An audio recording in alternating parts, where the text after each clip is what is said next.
This needs to move over here.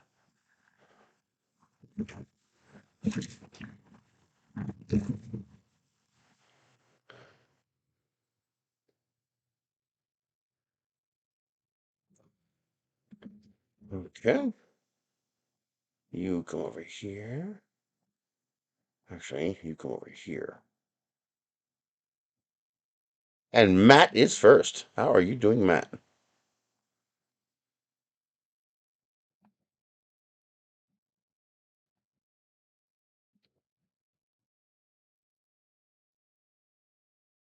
Just getting all my stuff set up.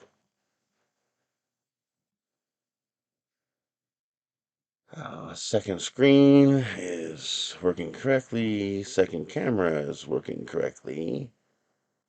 And the built-in screen is working correctly. Okay. Hey, Bob. Yeah, those maker coins are looking great. Why does that look fuzzy? Is that camera just that low quality? And can you guys hear me okay? I need to. Oh, I think that's only a 720p camera. It's built into the laptop.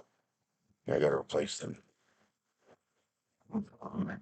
Yeah, for some reason, this camera will only work from one USB port. It won't work from the other USB port. No idea why. It said every other USB port. Nope. I spent like half an hour trying to get it working this morning. Yeah, low light's part of it. Weird though. It looks good on this screen, not on the screen. Hmm. I gotta find. I have a little bar light that I attach to the top of the screen, so right in front, right behind the camera. I gotta find it. And I can't believe this is not enough light. Well, I guess it isn't. I've got lights behind the screens, lighting up the ceiling, and I guess it's just not enough.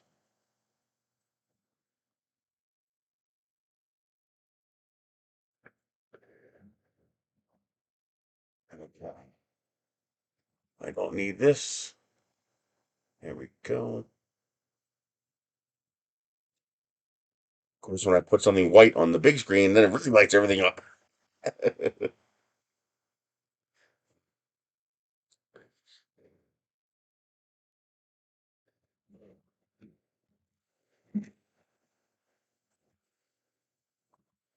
My leg wound got my attention this week.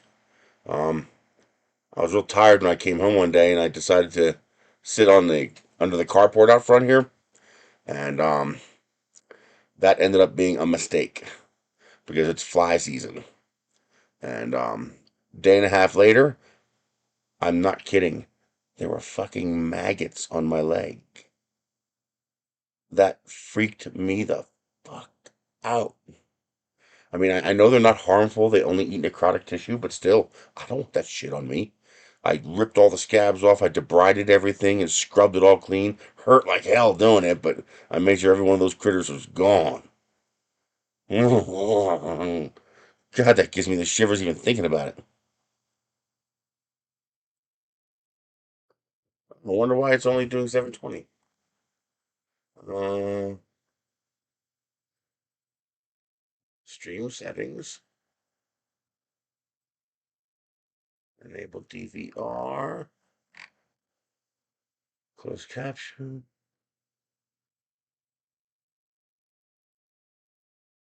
Mm, I don't know how to tell.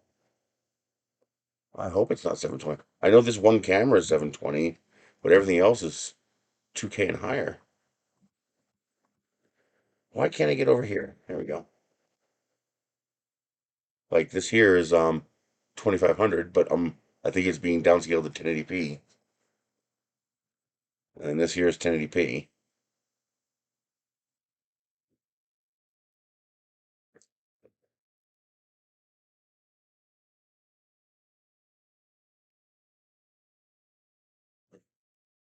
I decided to try one of these last night.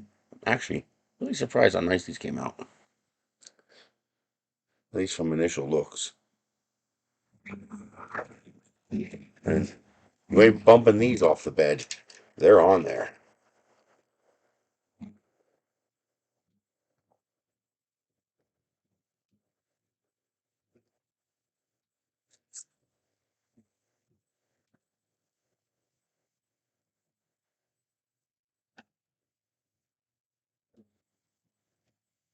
Then she just pry them up.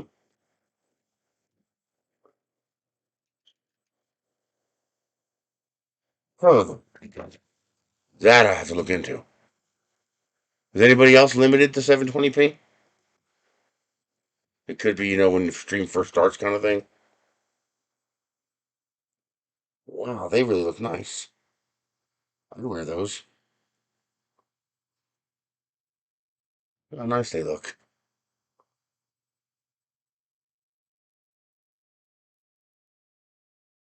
I mean, that's really nice. I'm totally happy with that.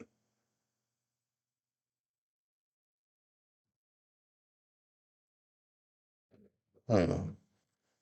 How do I check that? Let's see.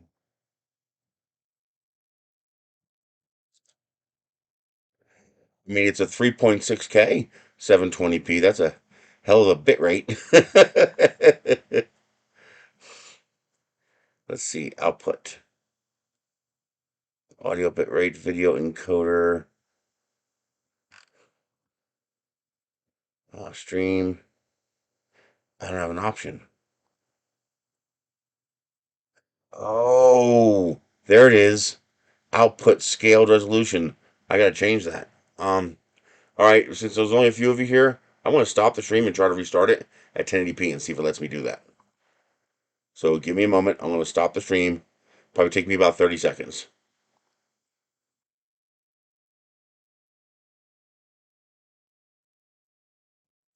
Okay, how's that? Hey, Cassandra.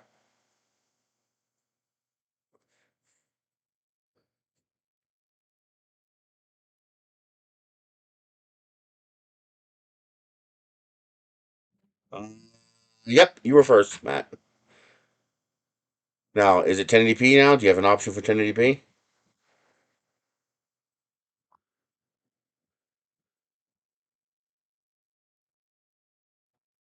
Let's see. Stream video says it's 1080p now. Well, if you're still in the stream, you probably have to leave and come back. Shift F5 or go to a different page and come back because it's still going to have you locked in for what you were before.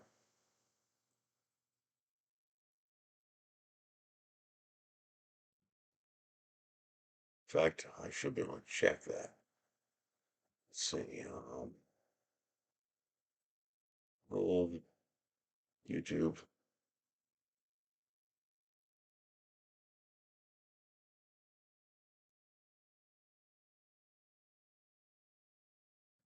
Let's see. Your channel. There's the stream. Your channel. There's the stream. Your channel. There's the stream. Right, I'm still limited to 720p. Huh. Right, I'm still limited to 720p. I don't know why it's doing that. Huh. I told it to render at 720 or 1080. It might be because one of my cameras is 720 and it's forcing it at 720 because of that. I don't know if that's a thing. Why can't I go down here?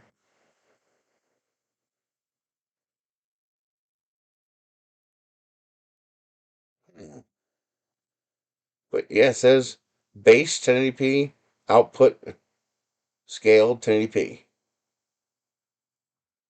Stream, I don't know. It might be because one of the cameras. OBS. I'm using OBS. Let me get Michelle this link.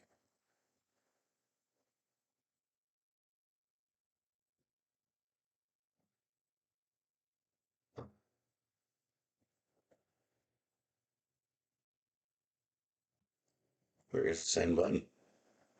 It's a goddamn mouse.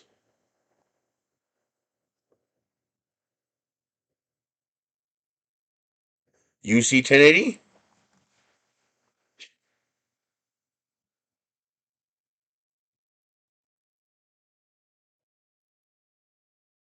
Okay, may have just taken time.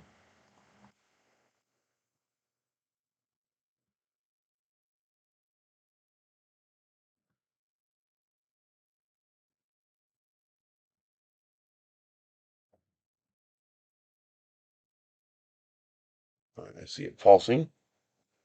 And of course, I can't see what's on the goddamn screen because the AMS is in the way. I see it pulsing. And of course, I can't see what's on the goddamn screen. Now I got 1080p. Because the AMS is in the way. Alrighty. See it pulsing. Okay, so now I have 1080p as an option. So it'll still look a little pixelated when you look at my screen because that says 720p camera, but the rest of the cameras and the screens should be okay.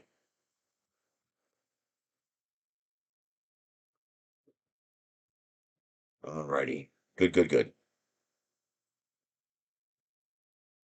Well, until I have a proper multi-monitor setup, I can't do above that because number one, I don't have the internet bandwidth.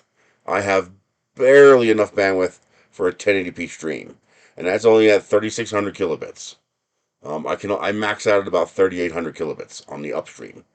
So until I can afford faster internet, I can't do anything with that. Yes, so far I'm very happy with the A1. Matter of fact, I want to get another print going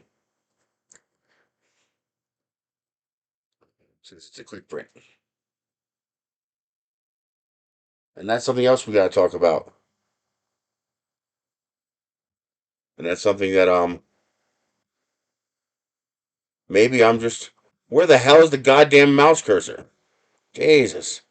I never had so much trouble transitioning from screen to screen before. It's very annoying. So as far as accessing the the printer goes, the app is amazing. The app is beautiful. It works perfectly. As long as you don't want to change anything except colors. Um I maybe there's a way to do it, but like how do I print multiple copies of something from the app? Like I printed these. Let me show you. So I printed these. You're gonna love this, Cassandra. This came out great. Here we go. I mean, these came out stunning. I mean, I'm really impressed. And that's with a .4 nozzle. Um, but the problem is, it's only 6 grams. The waste is probably more than 6 grams. Is there no way in the app for me to tell it 10 copies? And the other problem is, how the hell do you change the colors of things from Bambu Studio? It's such a pain in the ass. Here it's easy. I just pick my 4 colors. Done. But on the Bambu Studio app, it's a convoluted process. And then if you want to merge 2 files together, oh, good luck. From the app, let's try it. Let's see. Models. Go here to collections.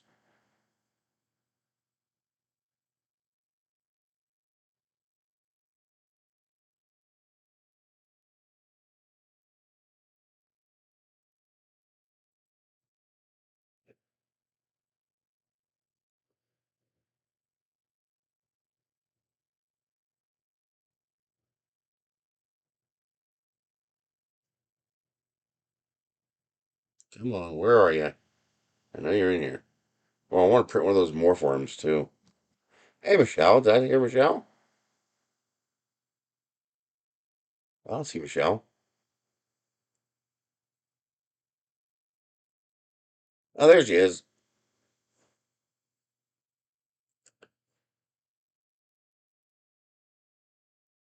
Hey, where is that other one? Why don't I see it? Grr. Man, finding stuff you want to save in here can be annoying. Probably by the same person. Oh my God, they have Lunchable earrings. That is so cute. Well, I have to change codes in. I think I have to change codes in the app because I have to tell it I'm using PetG and not PLA. I'm not sure.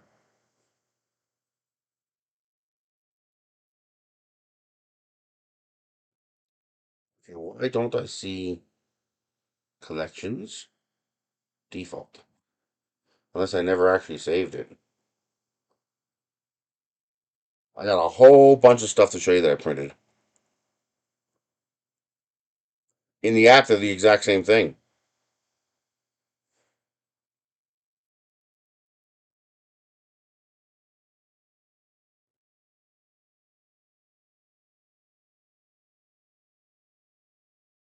I'll show you when I get there. Yeah, in the app, there's no different. There's no difference.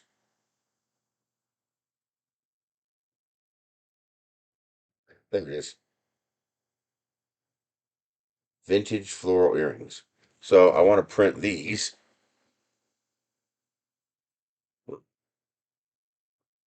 There it goes.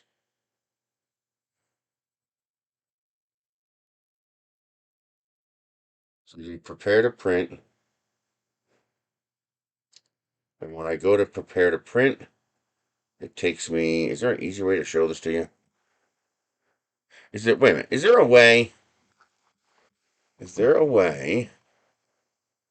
Don't mess with me. I will bite you. I don't care if you're made of metal. Phone screen to OBS.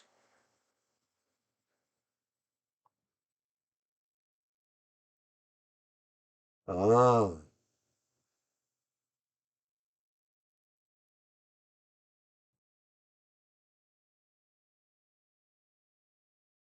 Well,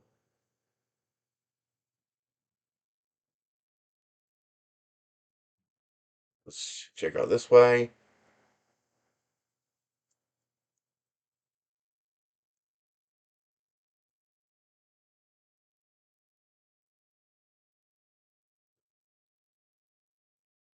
So 1001 TVs.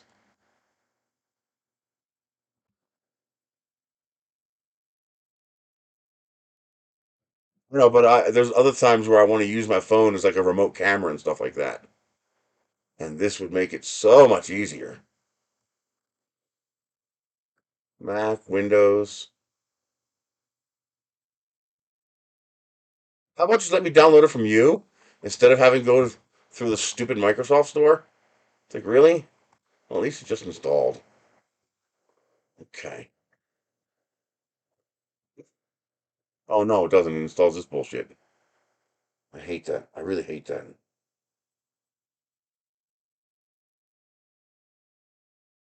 Gmail, not Gmail. Play Store.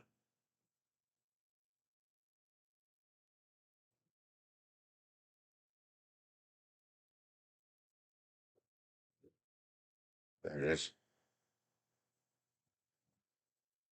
Tell me I have to do it again. Hmm. Yeah, yeah, yeah, yeah, yeah.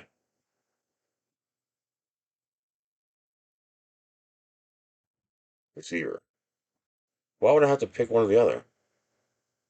Oh,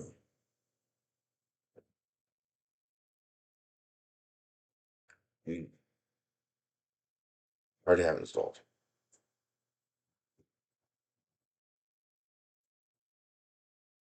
Okay.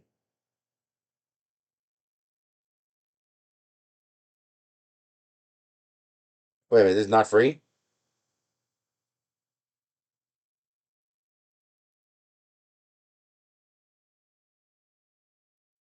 No.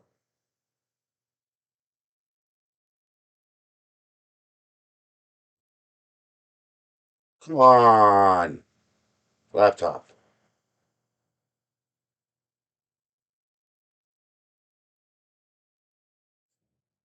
Accept the pairing request. Yes.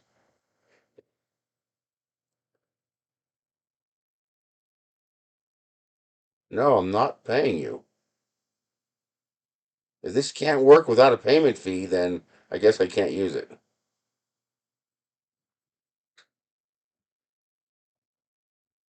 Oh, well, fuck it. I'll do it later. Yeah, they are beautiful. They're very nice.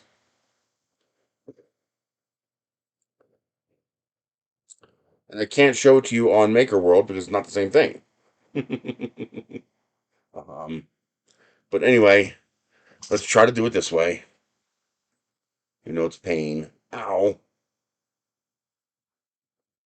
Anyway, so here's the app, and I select the one I want to print it next, and I have to go down here, and here's the four colors. But these are colors and materials. You can't separate the two. So when I tap this, I have to pick one of the four that I have preloaded, which makes sense. This is exactly what you would expect. So that's a green, so I'll pick green. And that's white, so I'll pick white. That is a brown, so I'm going to pick blue. And that's a yellow, I'm going to pick red. Yeah, that looks good. And it shows you a preview. Now, how do I print more than one? Oh, okay, I do see.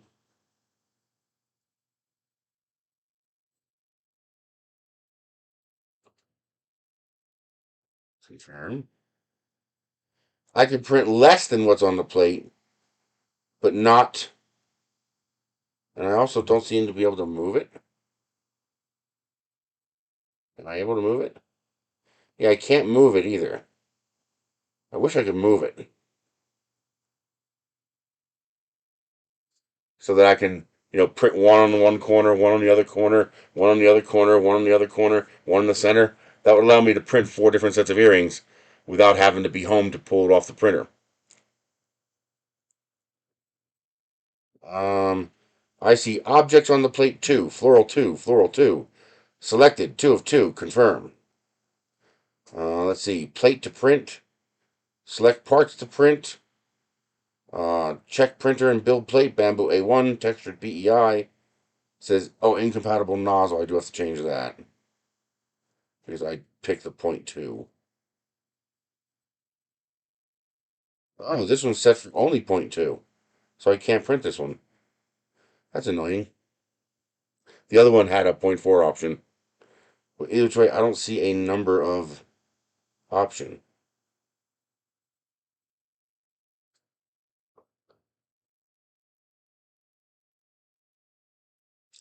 How do we print these?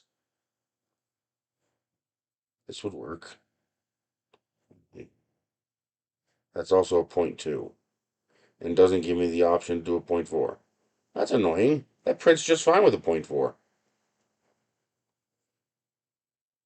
It was pure dumb luck. The first one I tried to print had a point four option.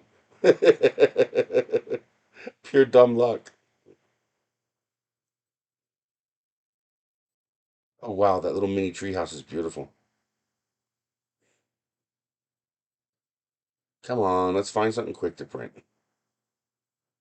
Don't be a nudge. I will bite you.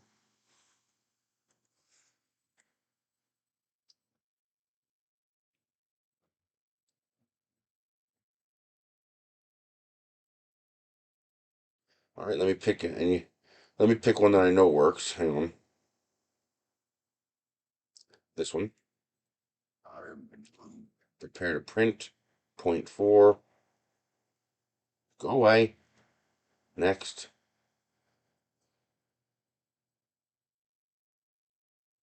White. Red. Green. Okay. All right, now he said above the start print. There is no start print. There's a button at the bottom that says print current plate. I just have to go back. Nope, that's just the next button.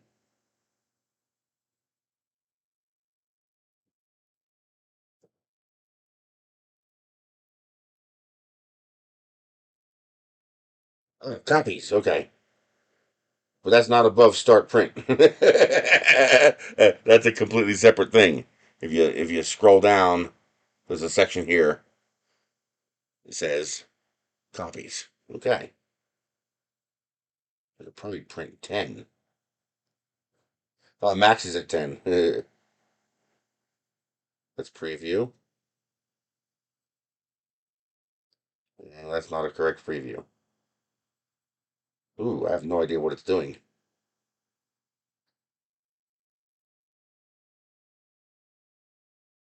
I'm not going to do this because I don't need 10 more copies of that right now, but good. At least I know I can do it. Another thing I'd like to see them allow us to do is to move where it prints on the plate.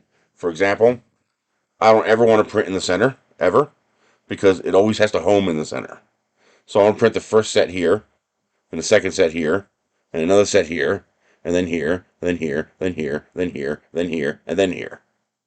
So that will allow me to do 9 different prints without having to be home and reset this.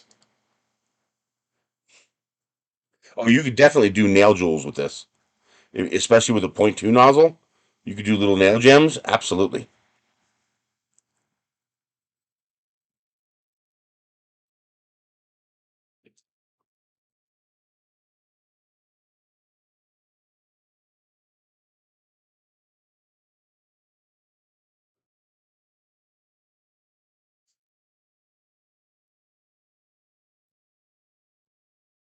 I want to do it from the app. If I'm in Bambu Studio, then I don't care. I'm sitting in front of the printer. Okay, so it doesn't matter. But the only time it matters is when I'm not sitting in front of the computer, meaning I'm on the phone with the app. If I'm in Bamboo Studio, then I'm within arm's length of the printer.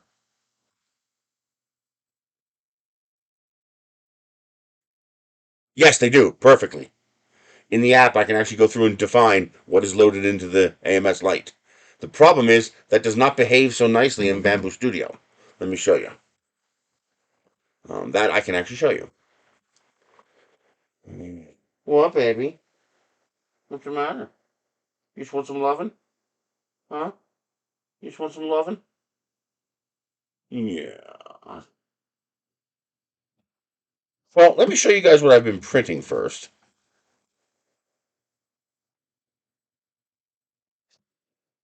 Don't jump up here, baby. No, no, no. No, no. Come on. Um, so I printed a whole bunch of neat little things, neat little trinkets. I've always wanted to print one of these little things that has the thing that runs through it. Now that's another thing that was interesting is that it would not let me print this and this in different colors. I think that's because that's the way it was sliced when they upload the 3MF. So I'm going to redo this to allow people to select these as two separate objects because this is more fun when this is a different color than this. And that would only, if you do sequential printing, that only requires one color change. So I printed that little toy. Then you guys saw this on the Discord. I printed the little star thingy. It makes a cool noise. And I printed one of those little pixel slidey things, and it printed perfectly, no problem. Everything moves exactly like it should.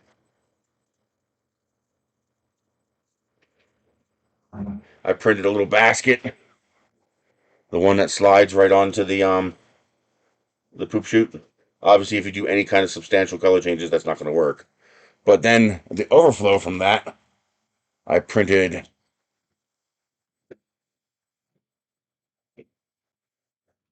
I printed this in ABS, and that's all my poop from the whole week. That's mostly because I haven't done any really full color things. Most of mine have been layer changes, so not a whole lot of poop. Um, but that's printed with ABS, no problem. It did peel up on the corners a little bit, so I have to add some mouse ears.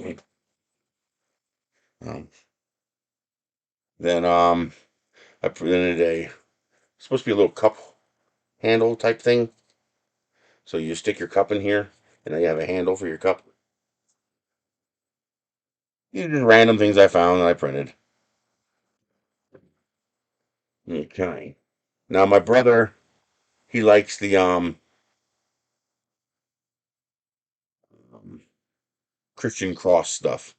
I'm not big on that, but man, he likes it, so that's his thing. But They had this really nice print. Oh, it's even textured. Nice. So, really nice. Multi-part print. Let's see. How does this go together? That looks like it goes there. Nope, not even close. um, I guess I better bring up the instructions, huh?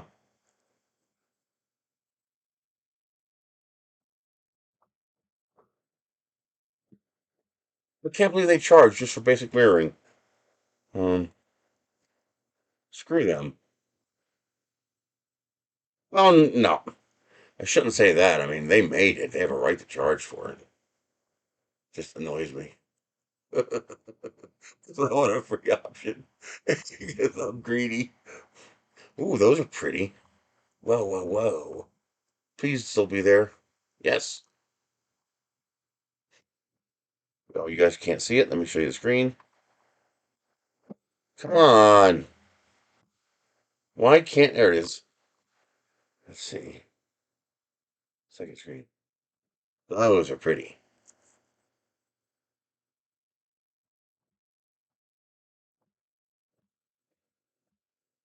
Let's see. Where's the little fucking icon? There it is. Collect. Yeah, yeah, yeah, yeah, yeah. Save that. Elections. There it is.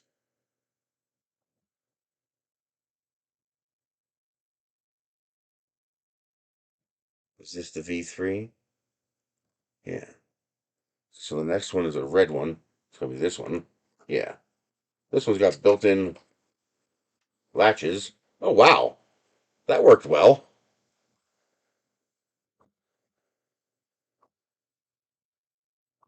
Come on.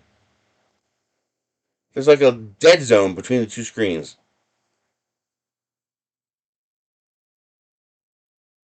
That's what I need to get back to, is what I need to. Shit that people actually want to see. That goes there.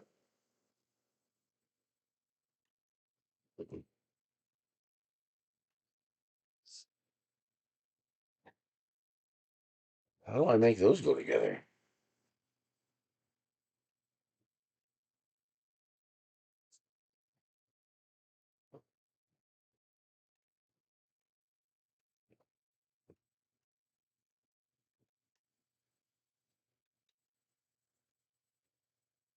Like, seriously. That's a rough. There it goes. Well, that's a tough one to get that one in there.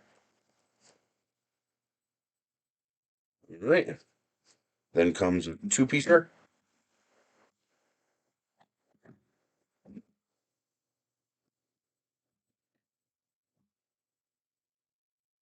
Let's see. Cool. I like free. This looks like that goes there. Then this looks like it goes there. Maybe not. Yes, it does. And this is going to go here. And this is going to go here. And this is going to go here. There. It's actually pretty substantial. So that'll be for Logan.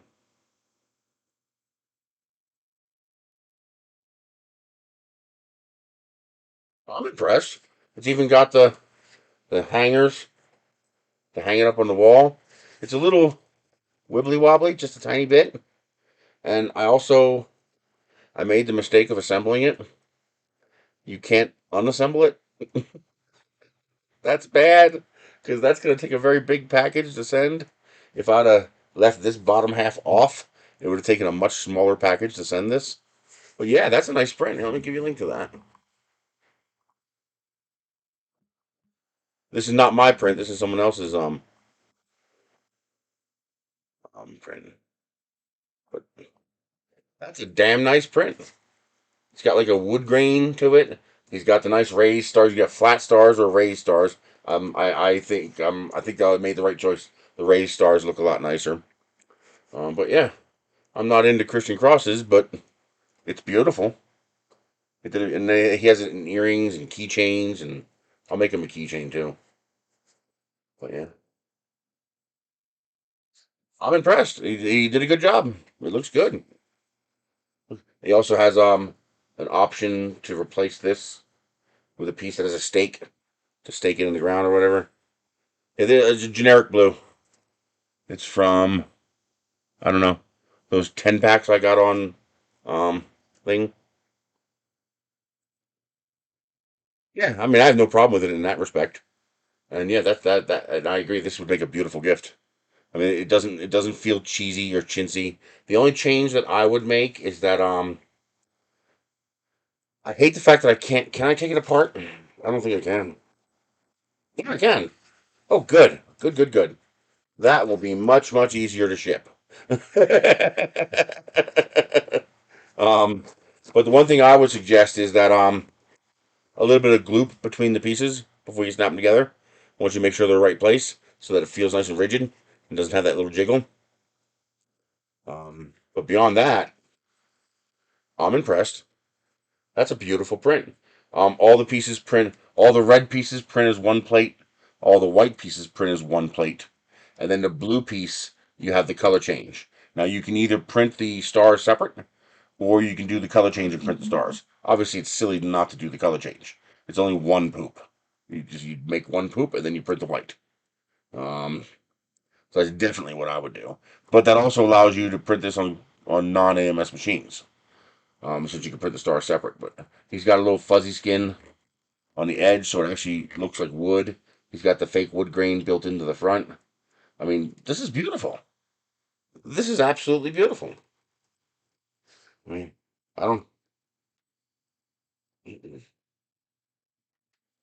I don't have to be Christian to recognize that that's a beautiful piece of art right there. So, nice job, Waymark, Waymaker. Very nice job. I am very pleased with that, and Logan's gonna love that.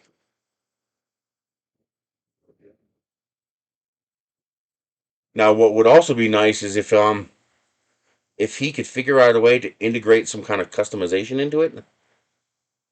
Yeah, I just posted a link. So you see the Maker World link I posted? It's free above you.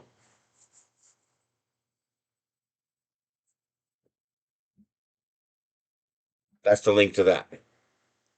And, but yeah, I'm impressed. That's beautiful. Hey, how do you do that? Boost. How does this work? So, okay. Oh, you got to be careful if you only get so many. All right. I'm gonna think about it since I only get three, but he's definitely high up on the list because religious or not, that's a beautiful model. He did a good job on that. Um, let's see, what else did I print? I also printed the. Actually, I can show it to you on this one. Come on, here we go. Yeah, absolutely. We're saying post a link to yours, Cassandra. So there is the. Come on, I gotta make this mouse cursor a little bigger. Display settings.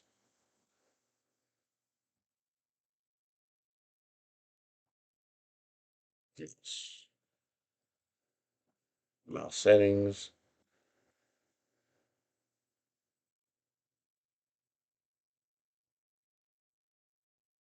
Um, mouse.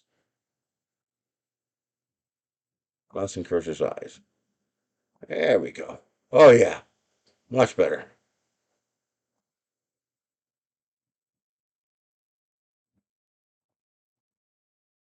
That's a little better. I can actually see the damn cursor now.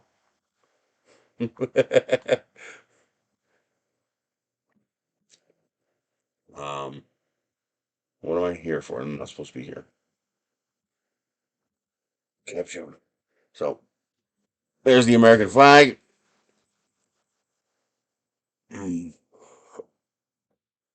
I For some stupid reason, I chose green as the fourth color.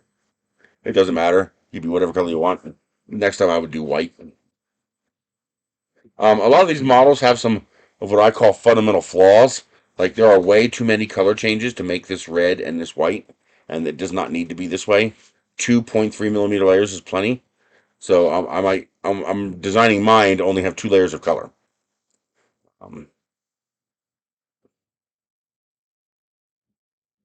how do you get more boosts? Is it just a regular thing you get more every now and then, or is that it? But yeah, that's not too bad. I like that. I'm not a fan of the squares, and it's also heavy, uses a lot of plastic, and doesn't jiggle very well. Here's the Canadian flag. So when D-Wait comes in, remind me to show him that.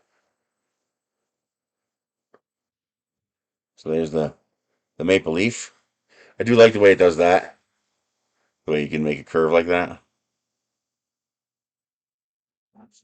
This one I just thought to go to white. This red is nice too. I like that. This red with this textured bed comes out really nice. Now what I really like is this the the NASA fabric. Hey D-Wet, we did your flag.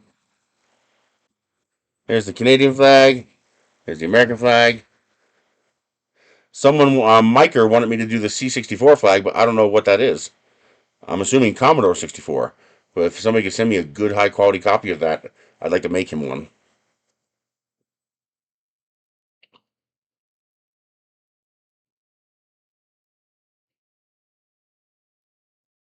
Yep, these are on Maker World.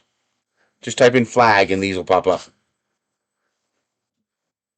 But yeah, I'm impressed with that. That's nice. I'm gonna redo my own version of these flags though. I'm gonna redo it using the. I like the way that sounds, and I love the way this drapes. The it is really cool. I love the NASA fabric. So I like this a lot. The the other this is that pixel one where when you stand it up it's like that, but then you can each of the pieces slides.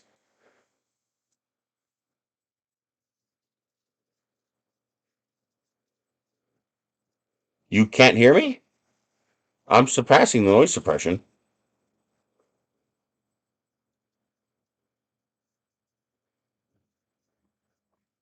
The noise suppression just turns it off when I stop talking.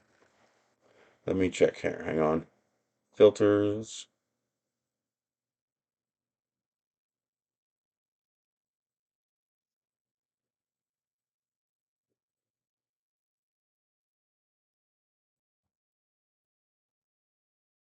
Oh, the prints. Ah. Okay, hang on. So you want to hear the sound the prints make? Yeah, something's turning it off. I'm not sure what's turning it off though. Um, it says I don't have any filters. I thought I did have a filter though.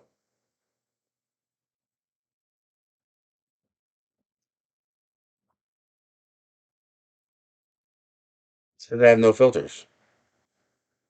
Where's the noise gate coming from then? Hello?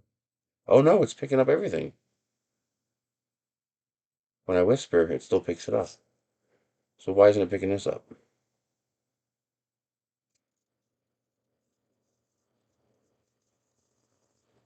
I mean, that's clearly louder than me talking. What the hell? No, I literally don't. Hang on, I'll show you. See? Filters. See? No filters. Yet there's some kind of a gate in there because if I whisper real quiet like this, it spikes on the microphone. But this sound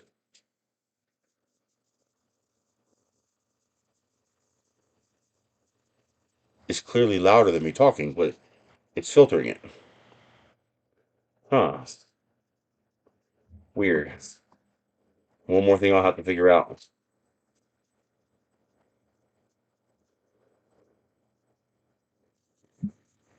It gets it when I get close, but I like the teeny sound of the NASA fabric. I don't know. The NASA fabric's just cool. One thing I might try to do is to scale the NASA fabric down a little bit so the individual hexagons are a little smaller. I want to make a shirt out of this stuff really badly. Like I really, really badly want to make a shirt out of this.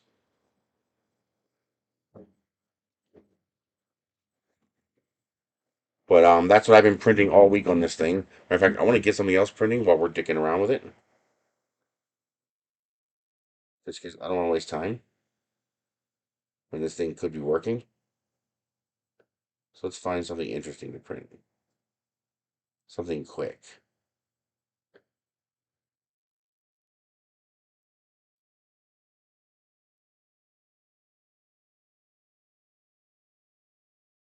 Um,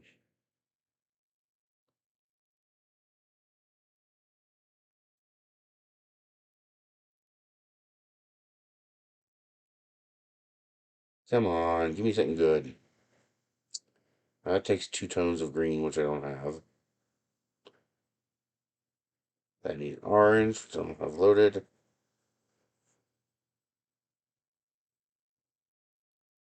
Nope. The cat is over there, so you're not hearing him. Um, what was I gonna say? The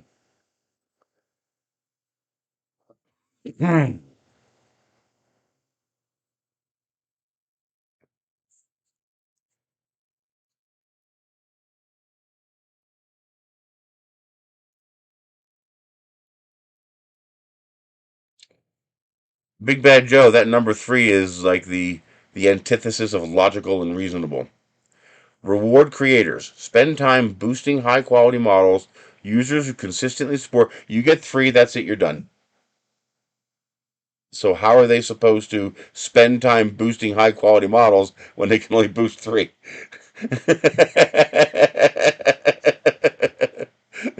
Derp.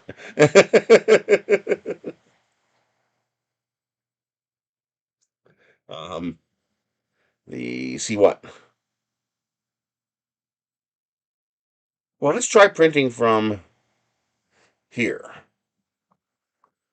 Okay, home.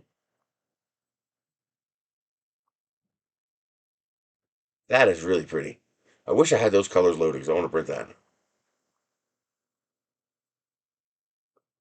Oh my god, that's beautiful. Holy shit.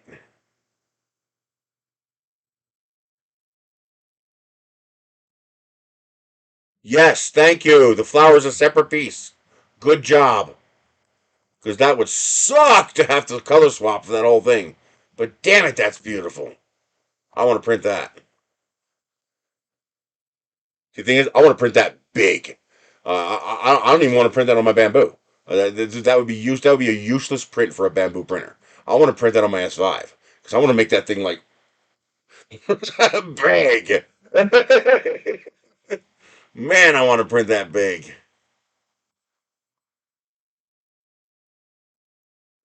That's beautiful.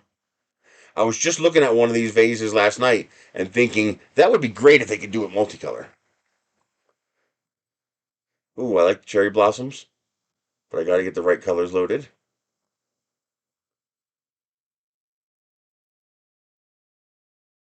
A life-size macaw. Cool. I found out what these are called. They're called chompers.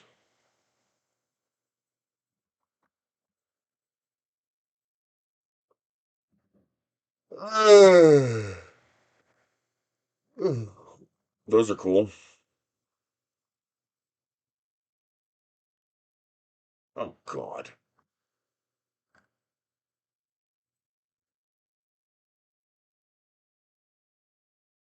Yeah, that strawberry planter looks great.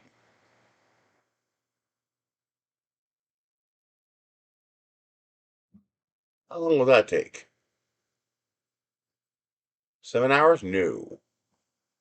I want a sub 90-minute print.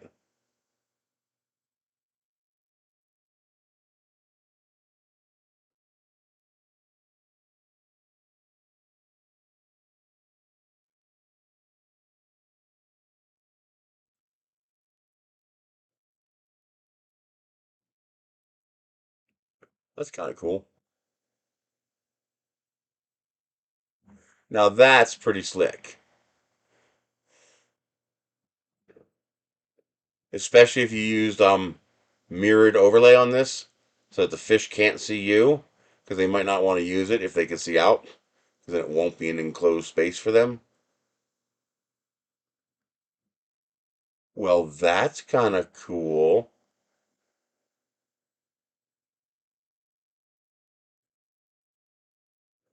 Okay, that's cool. I don't got black loaded though. That's too bad. We're gonna save that. I can use. That's a quick 2-color print. Says it's 58 minutes. Okay.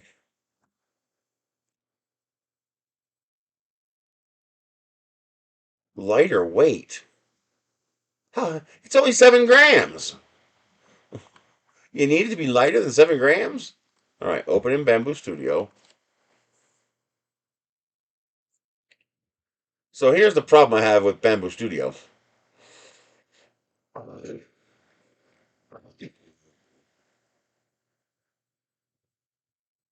Where is your account? Yeah. The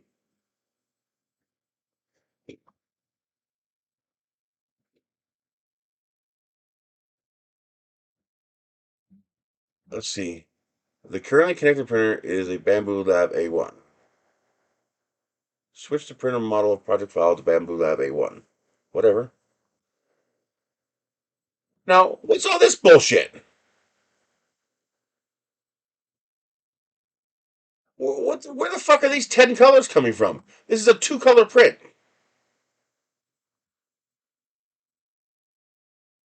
And if I pick the wrong one, it screws everything up. Like, what is all this shit?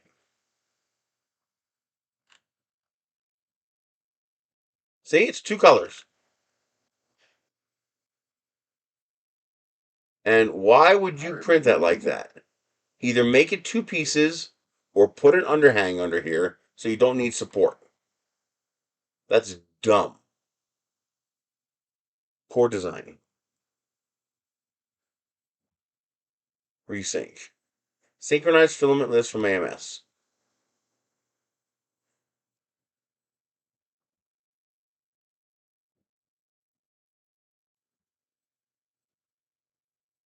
What do I do? Oh, this? Oh, I guess I can do that. Okay. It changed it all. It's all red now. Or green. That preview screen showed red and green. This shows all green.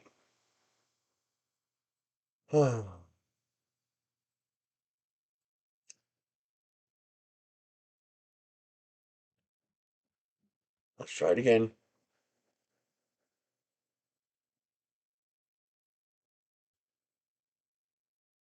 See how much easier this is in the app? I just say, okay, map this to that, map this to that, click print.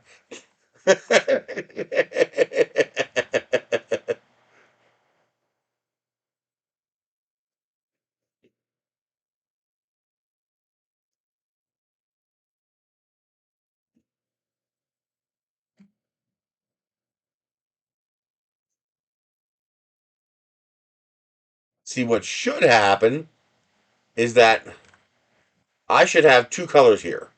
I should have a green and a red. And when I click on this, I should have an option to pick from the 4 colors in my AMS. Now, this looks like it's doing the correct thing. It's picked the red for the red and the green for the green. Does everybody agree that looks correct to me? So why is it all fucking green when it's done?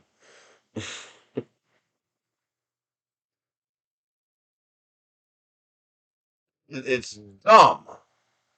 And don't even get me started on how fucking insane this painting bullshit is. This stuff is nuts. At least that was clean.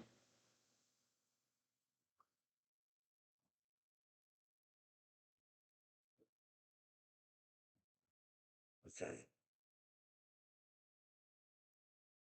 Now how do I? Where's the option to leave? Where's the fucking option to leave? This is not the slice window. This is a special window for doing the color editing. How the fuck do I get out of here? You don't click the paint bucket again. It's not gonna do anything. I need to leave this preview bullshit. I'm waving my hands around. You guys can't see me do that. Would this do it? No.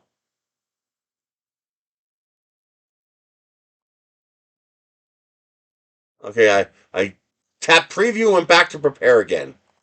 Because I need to get to this one. Man, what a pain in the butt. Now I got a return button. I didn't have that before. Oh, it must have been hidden in the gray. It's right here. See that button right there? Bink, bink, bink, bink, bink, bink, bink, bink.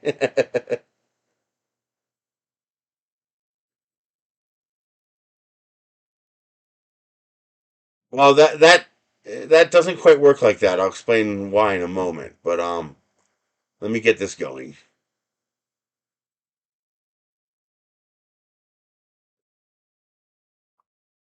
Well, the problem is it didn't do it to the. Oh, I see what you mean. Do one and then copy paste. Yeah, yeah, yeah. But yeah, there's a return button right here. Okay.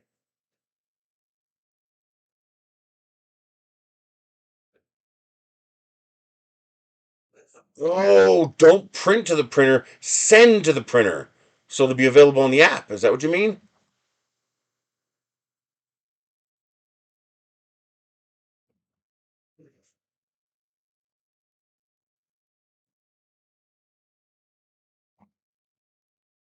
Slice plate.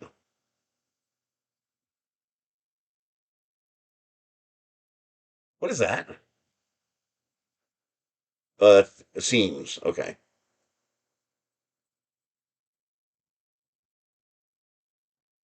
All right. Using green for the support was the correct choice.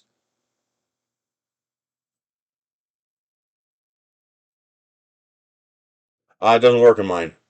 When I click the print bucket, nothing happens. Well, I don't know what you want, baby. I don't know what you want. I give you some pen, but otherwise, you got water, you got food. I don't know what you want. I think you just want loving. I think you want to come up here and you know I'm going to yell at you if you do. Yeah.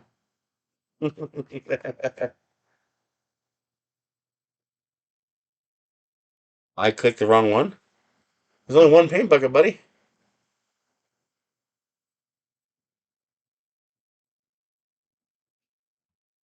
Paint bucket. Oh, you mean this? Oh, okay. Okay. That actually makes sense. You meant this one. I thought you meant that one.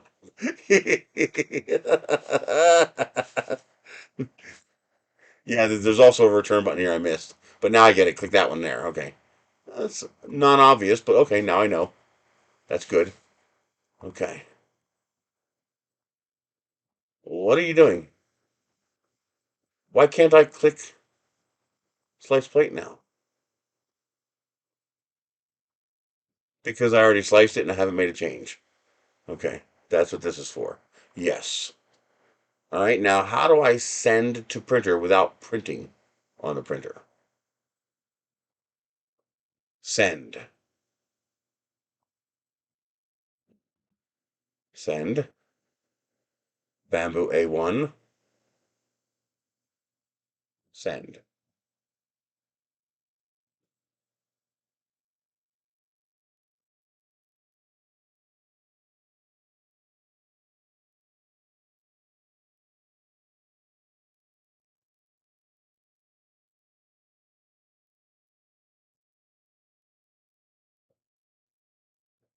Okay, export successful.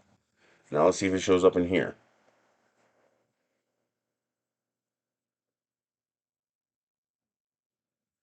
Down! Down! Sorry, you can't be up here. I don't want to quit the app. I just want to go to the home screen. Devices. Models.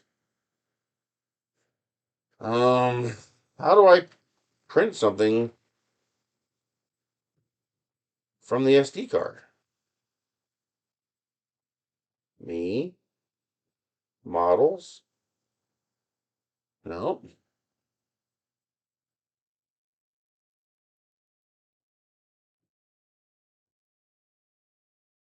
Print queue. No.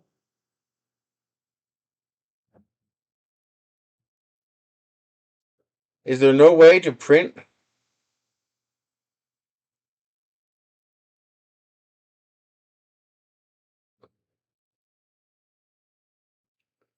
Ew, that'd be annoying.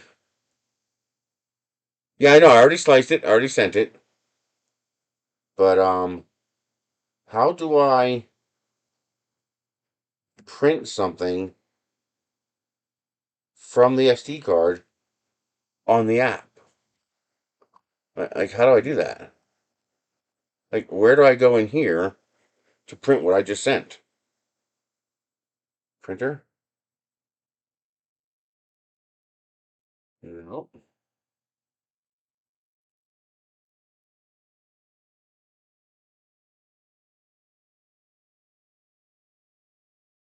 Machine assistant calibration, firmware, files.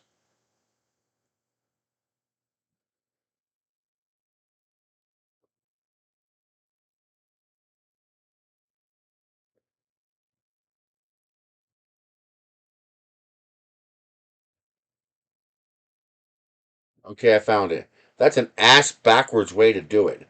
It's like they're discouraging you from doing that. The only reason you design it that way is you don't want people to do it that way. So the way you have to do this is you have to, on the app, you have to click on devices, then printer, and then from printer, is this where I did it? That's not where I did it. Hang on. Oh, not printer. You have to go up here to the the hamburger menu. You have to click that. Then you have to click on files, and then it's first going to show you all your time lapse files. You'll have to change that to models. You can see how long and convoluted this is. They don't want you to do this. I click start print. It's already got the red and green selected.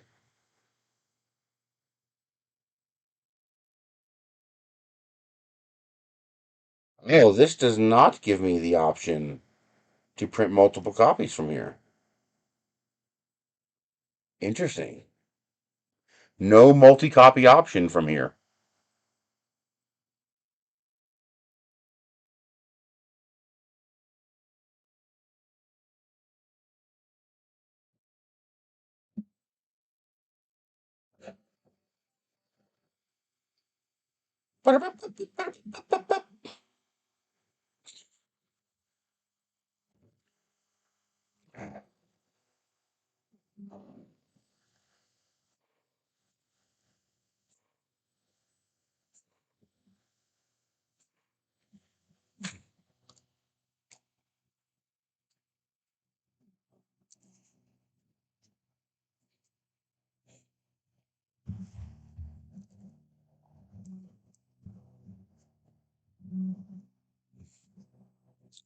Yipper.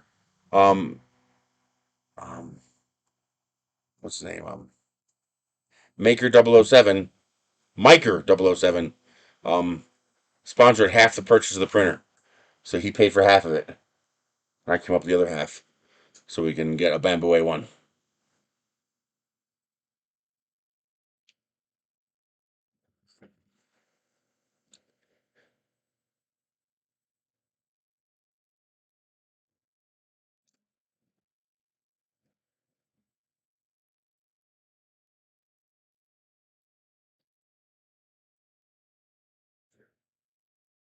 It's doing its thing.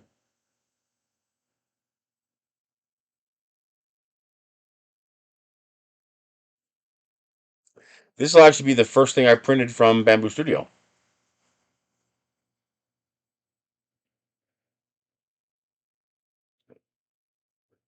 Well, that is one thing I could do. The wreath is too thick. It doesn't need to be that thick. So you could dramatically slim this up.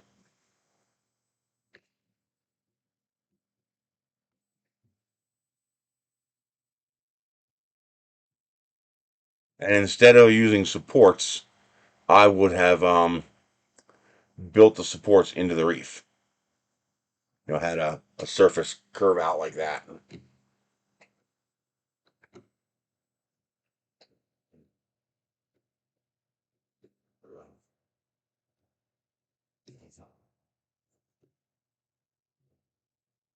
Soon as we get this going, then I'll switch over to Tinkercad and we'll work on the flag.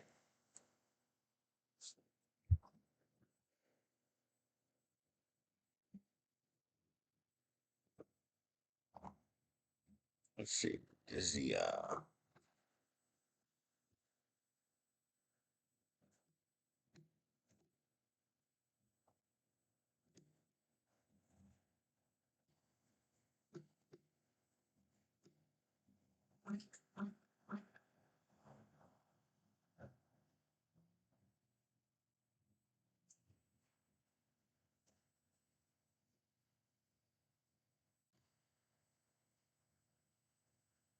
it's doing something. Oh, it's purging.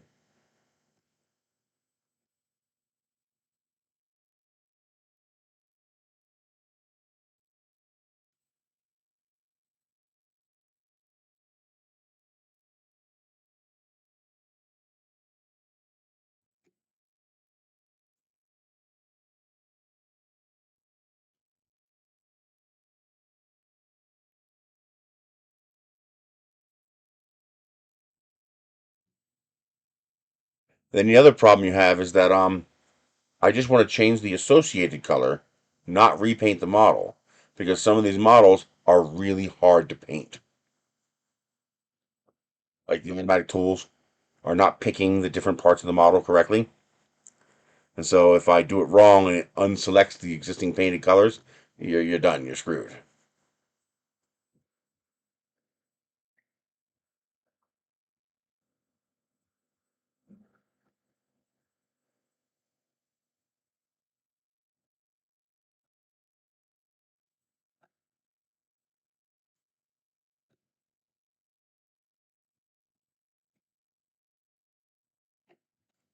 Okay.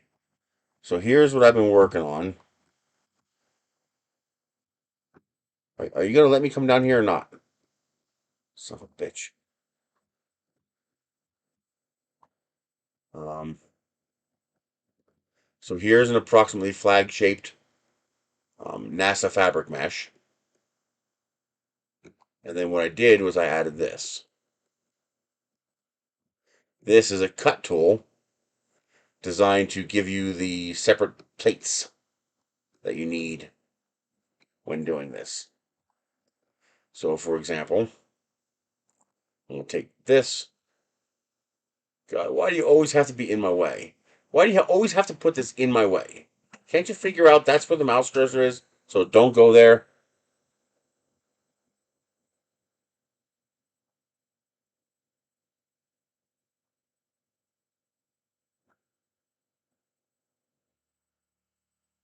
Let's watch it do its fun thing.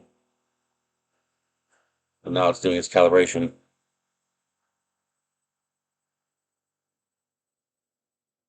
Yeah, that would work.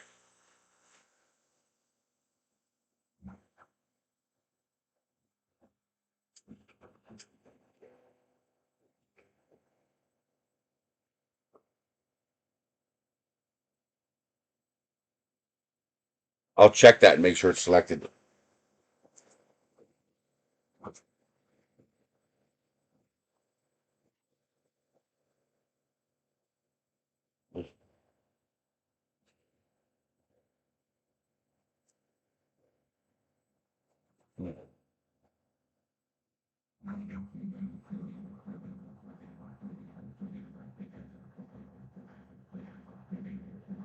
Oh, I hope it's not going to do the whole damn bed like that.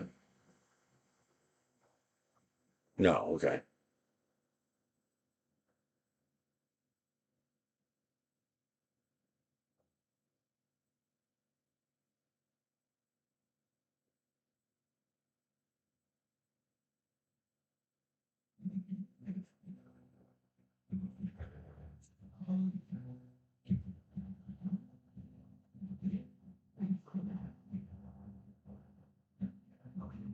Now, the one place where I think Bamboo really missed the boat is that, first of all, why can't I hook up more than one AMS Lite?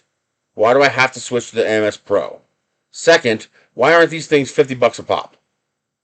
Because I want four of these things connected to this printer. I want 19 colors.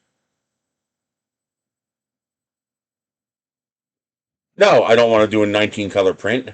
What I do want, though, is I want to load 19 colors into the goddamn printer and be able to go, yep, you're going to use that color, that color, that color, and that color, and hit print.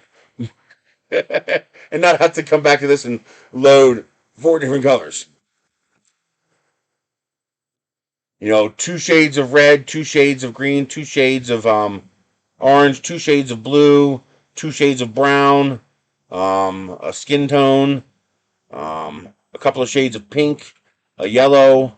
Um, just fill it with all the colors you're likely to need at some point. And this way, I mean, you'll almost never have to mess with it. I mean, do it right. I mean, that's what I'd like. That's what I would like. And but at that price though, at freaking $300 a pop, no, they would need to be under $100. Hey, drone shots,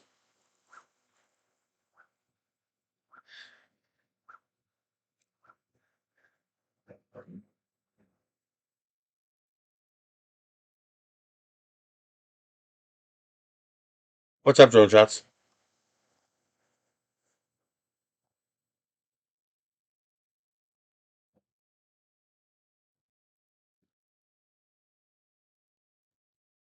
This hurts my leg. Hope this damn thing heals.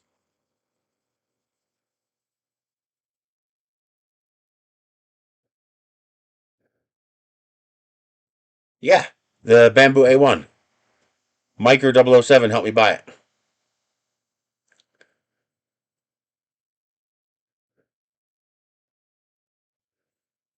I would use it a lot though because I do a lot of Well, see, I do more. I'm interested in this kind of multicolor print.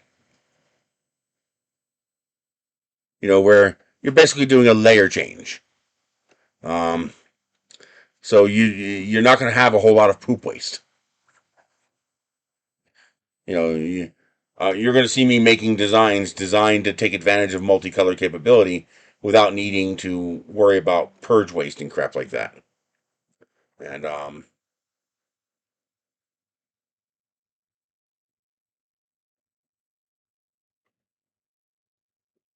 so what I want is access to a larger library of colors. That's why I have red, green, blue, and white in here. That's four colors I could do a lot of different prints with.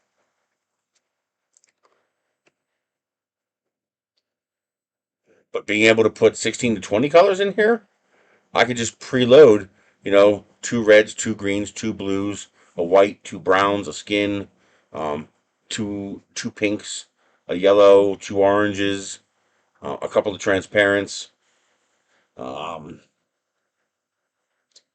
the like that. Just load a variety of colors, a rainbow of colors, um, so I can then just from the app I can just pick. I want to print this. Oh, that color. It needs these four colors. Yeah, I've got four that are close enough, and just pick those four colors. And so I'm still only making a four-color print or a six-color print or whatever. Um, I would just have a library of filament ready to load into the machine without me having to mess with it. I could see that being very, very useful, but only if those freaking units are affordable. At the current price of those units, no way. There's no reason for these things to cost $300. That's a gate. That's an artificial gate. It's one they're choosing to put their sword on. I don't know why. That's why even with a tool changer, I would want one of those tools to connect to like an AMS style system, just so I can expand my available colors at the cost of a little bit of waste. I cannot believe how well the first layer sticks on these printers. It's got to be something to do with the plate. I'm going to take this plate and stick it on my other printer and see what happens. Even little tiny prints, little tiny, like, why are you printing that? Whatever you chose in this, whatever it decided in the slicer to do that is stupid. I mean, that's the epitome of stupid. Like, why would you do that? Let me show you how dumb this is.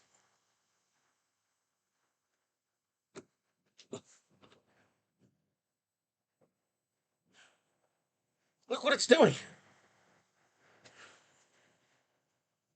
That is dumb. Yet it works. It's sticking. Not a single failure yet.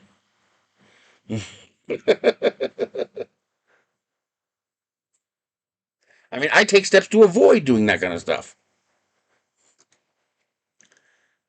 If this sticks so well, it gets away with it. So, impressed? Yeah, a little bit.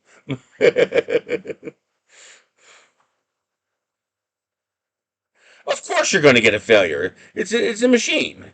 It's not perfect. Cadoodle, it's a Tinkercad alternative and offline. Yeah, I have seen it. Yep.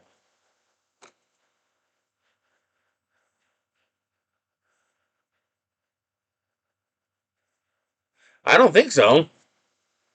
Do I have the thing loaded? Yes, I do. Let's go second screen. Let's see why it did that.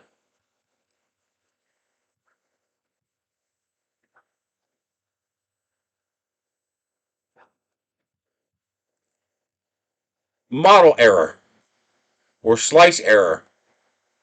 For some reason, each of these little nubs has a center, and it was printing inside out. Why?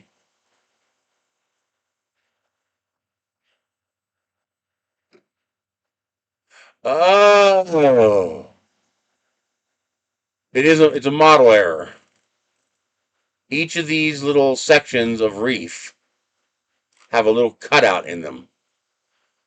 All of that cutout is unprintable and gets deleted, except that part right there, which causes it to print two perimeters around that part right there, which is why you get that. This should be all solid. So that's a glitch in the model. That shouldn't be there. Yeah, see? It goes all the way through. Yeah, that should not be there. See, that's a problem too, because that causes sloppy design to some extent. You don't have to make it perfect if the printer can handle it, right? Yeah, so those dots are the largest part of this little slot right here. See that slot going through there? But that slot is too small, so the slicer is deleting it. But this little bit down here is just big enough to resolve. So the slicer is resolving that, and it's printing two perimeters around it. Yeah. That's something you'd have to fix in your CAD program.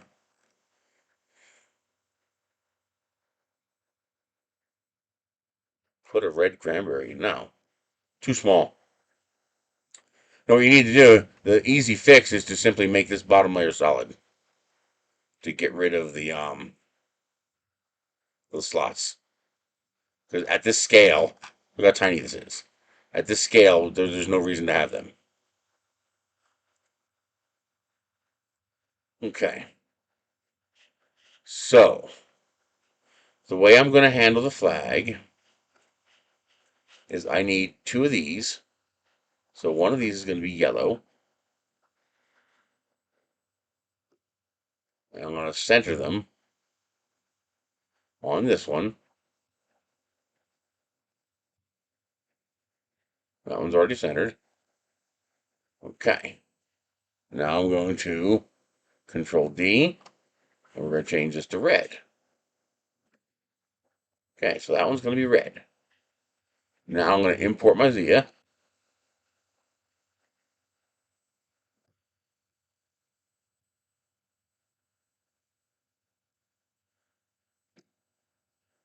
We're going to hide this.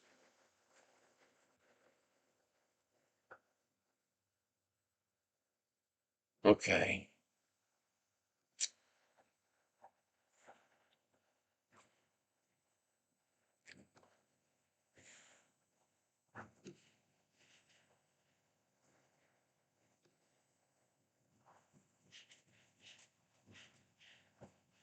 Okay, let me think about this.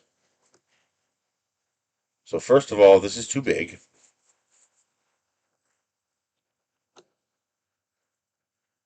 Yeah, the white dots are the seams.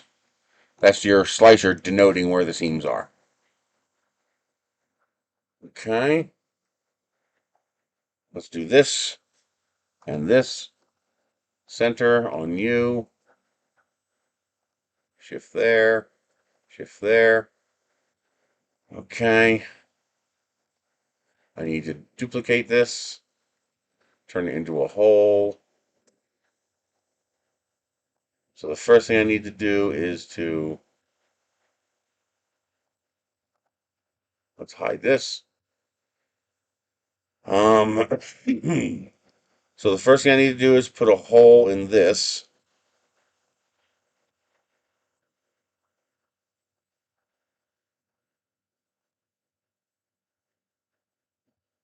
Shaped like that. Okay.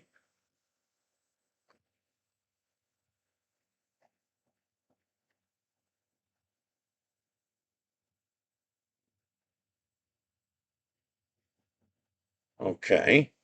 Now I need to duplicate this and put the grid pattern in this.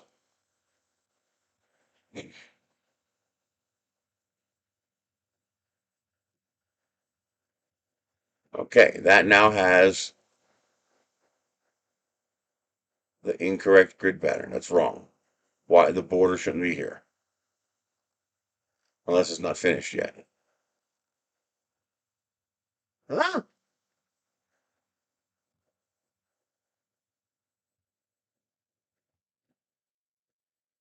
0.6.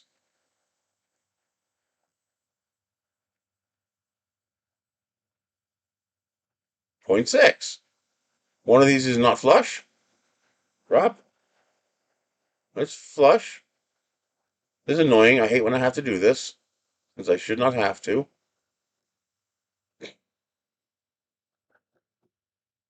Join. Hey, Cyberbob. Andreusenry. How are you? Yeah, there's a slot in the model.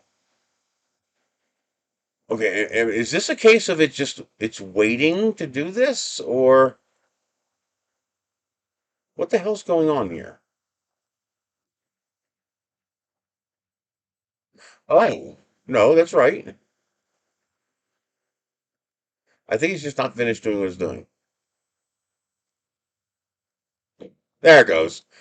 It didn't have the red outline it was supposed to have that tells you it's still working. Okay, so that is that.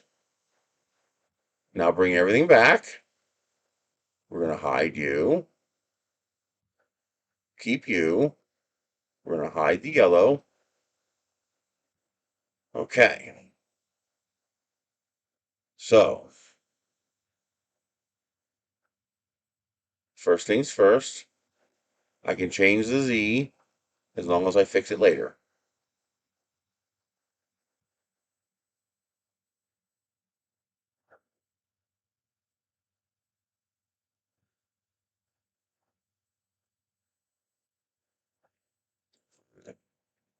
Drop. Okay. I got to do the red. Like this.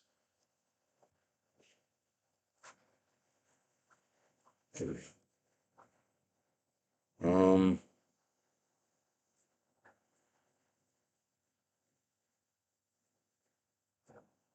I need two of these. Okay. So Control D. You'll make you. Take you. Hollow. And join it with you. Join. Okay, then drop it.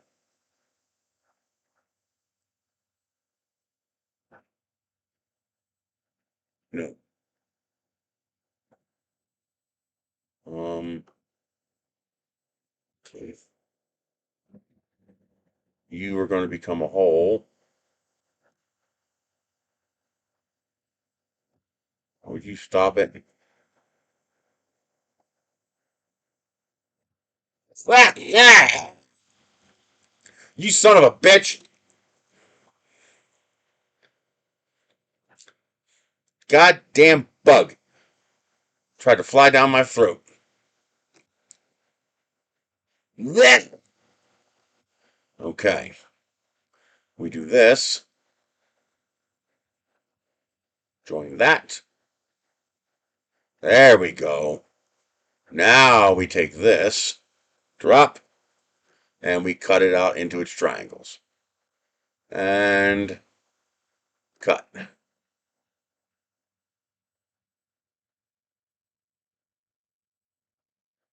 What do you mean the new Stargate is canceled?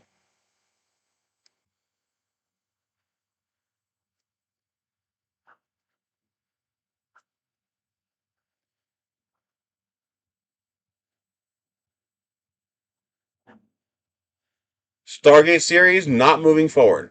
Oh, come on.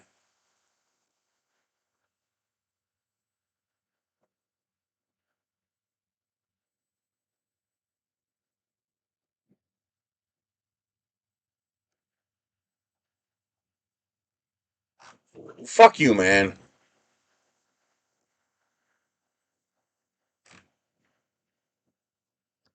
Fuck you. I'll find it later.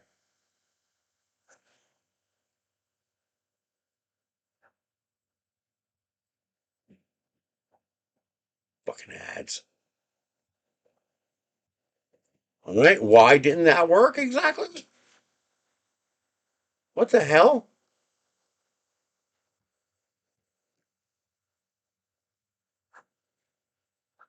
Okay, that's point 0.6. That's point 0.6. So why are you giving me a hard time? Skanker. It's like, really? You gotta give me a hard time? Just do as you're told. It can't be that hard.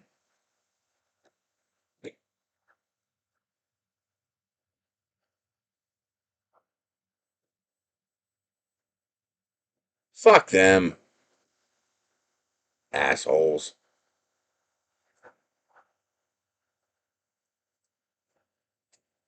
Well, yeah, they keep doing this stupid bullshit 8 to 10 episodes crap. That's not a TV show. That's a miniseries.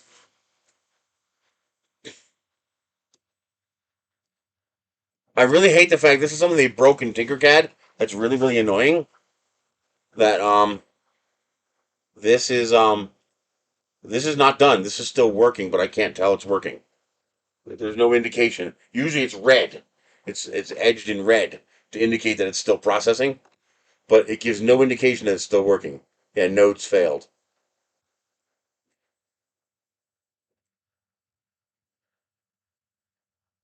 Uh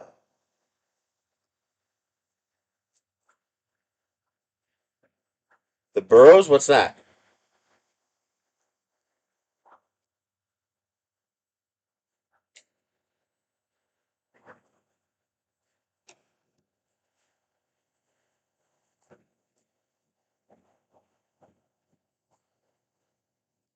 Oh, I didn't show you guys this.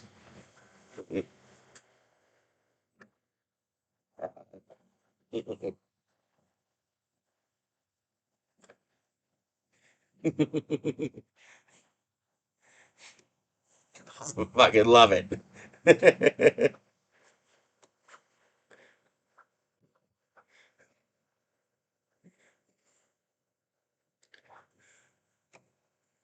Oh, come on.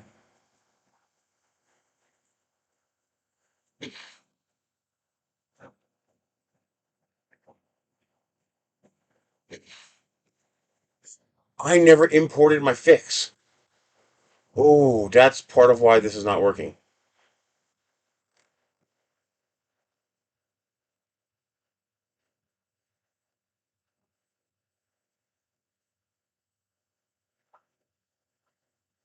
I never imported the fix STL to make this work right.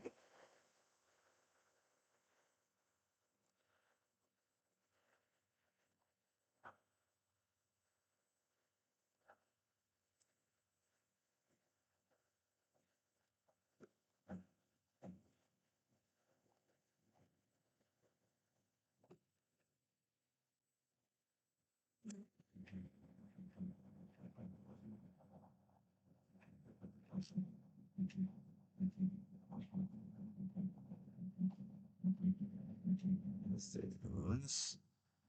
This. There we go. And that's much cleaner. Okay. Now we bring all this back. And there it is. We merge this and this. And there you go. Now you have your Azia flag in the proper hexagon pattern. And if you do a 0.2 millimeter layer height, oh, sorry. And if you do a 0.2 millimeter layer height, you only have 3 layers that are color changing.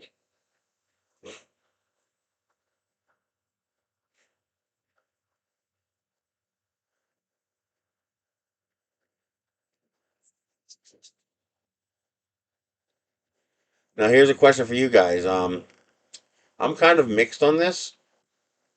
Should I should I square off the edges, or should I leave it this neat little hex pattern? Because you can see some of the works behind it. Should I leave that and just leave it as something that's neat to look at, or should I get rid of the pattern? It'd be a real pain in the ass, but I think I can get rid of the pattern.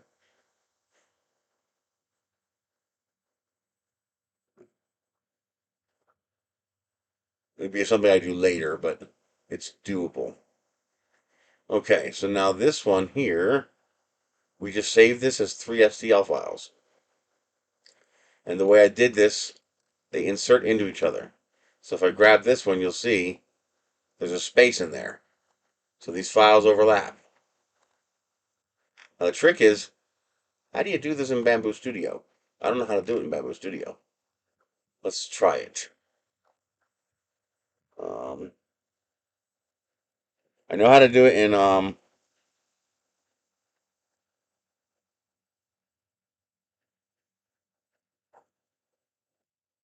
in Simplify, but I don't know how to do it in Bambu Studio. Export red flag yellow.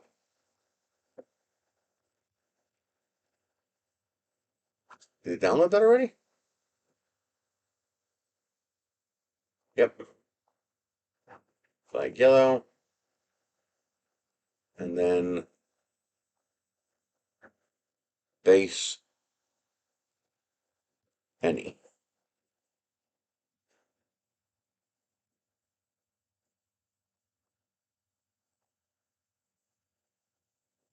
Okay.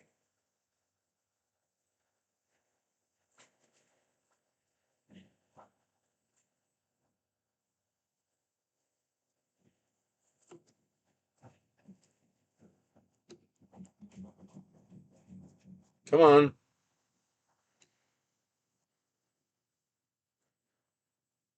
Yeah, I know it's a little rough on you, but get it together. There it is. Okay. All right. Now, Bambu Studio. It shouldn't matter. It theoretically shouldn't matter. Theoretically. Um, where's the trash can? There is no trash can. So I have to very carefully press the correct button on this stupid fucking keyboard design that I want to find the manufacturer of and designer of and beat the living shit out of them.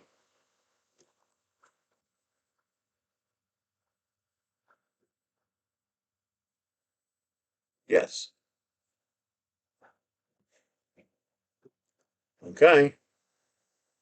There it is.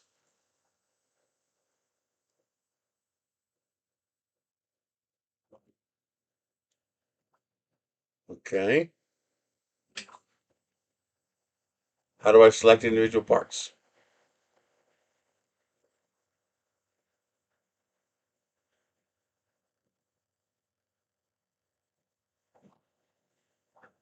There it is. Base. How do I change the colors? Oh, there it goes. You wouldn't let me do it at first. White. Yellow. That's going to be this one.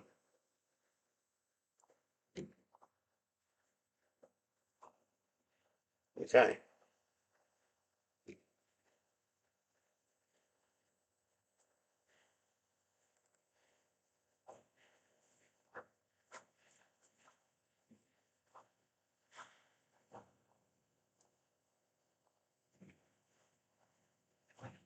Okay.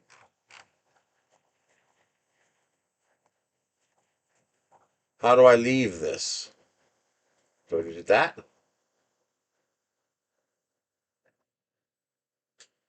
Do I hit that? No. Why did it undo what I picked?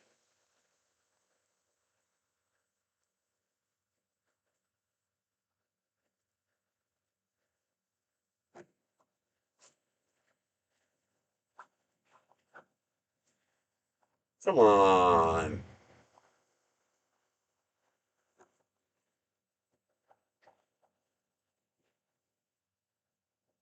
How do I hit OK? How do I say, yes, this is what I want?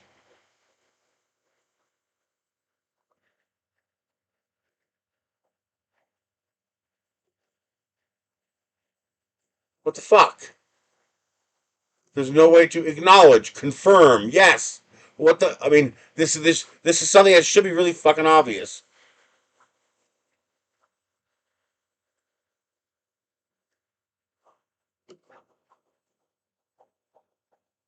Why the fuck won't you let me do it? I can't even hit slice or something because I'm stuck in this window with no way of getting out of this window.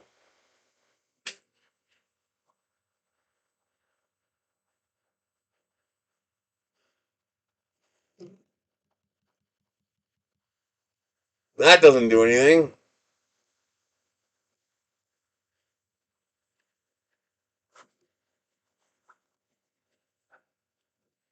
I don't want preview. And preview is not going to work anyway because I haven't sliced it yet. And I can't slice it yet because I'm still stuck here.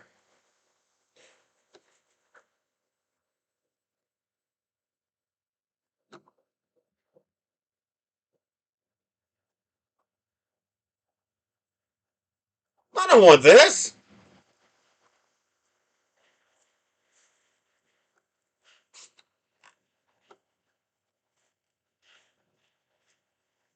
Don't say sorry. You did nothing wrong. I'm just agitated at stupid software. Where's the fucking OK button?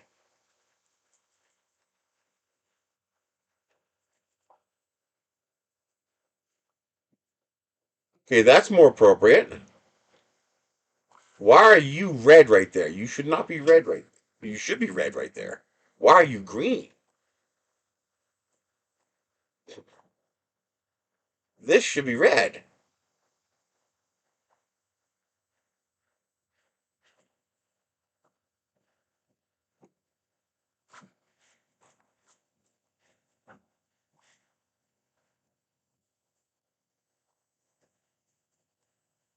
Oh, Christ's sake. Are you serious?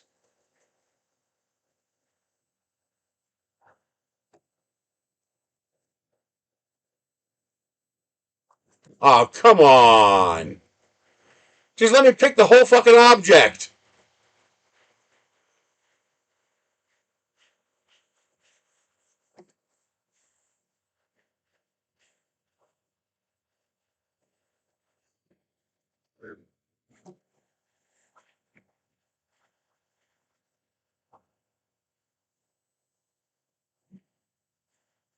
You know something? I'm screwed because I can't get out of here.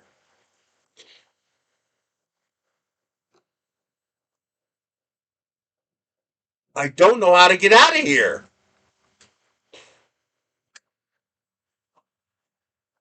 And I can't do anything else until I get out of here. I could probably just send this to the printer and do it from the printer, from the app. But I can't get the fuck out of this goddamn window.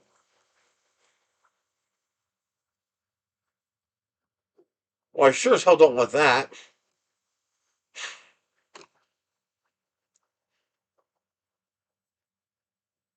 It's a low res model.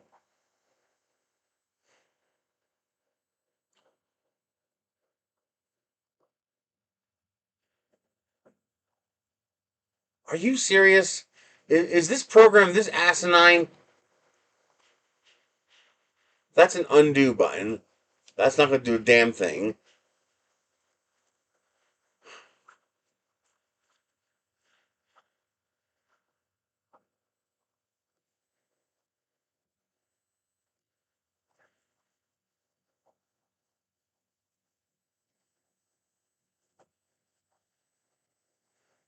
But I'm going to end up in the exact same spot. I'm going to come into selected objects, pick my colors, and not be able to exit.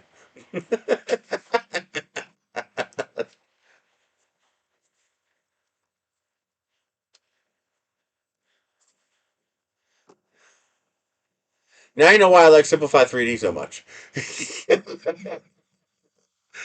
I don't care what you guys say. These slicers suck. I'm spoiled, okay? I'm spoiled.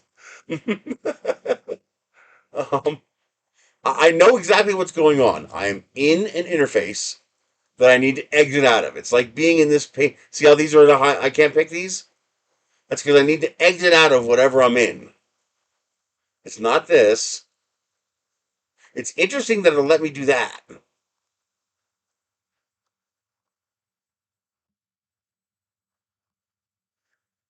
What is this mode that I'm in? There must be a way to switch modes.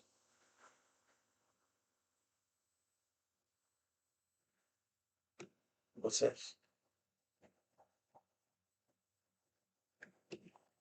No idea what that was. I have to be in some sort of mode. See, I got the colors picked. See? Why are these? These are wrong. It looks like it's selecting the same mob. Maybe you're right. Maybe I did something wrong when I exported this. Maybe I broke something. But that shouldn't affect my inability to escape.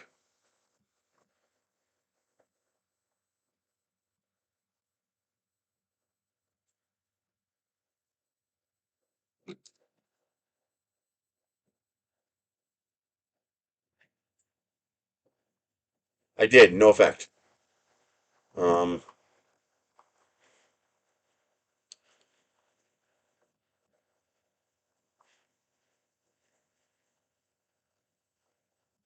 Okay.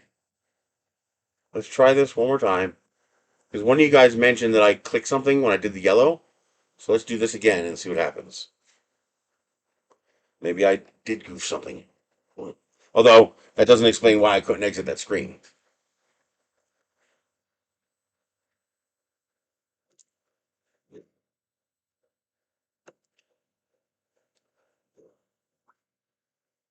While we're processing this, we can watch that go.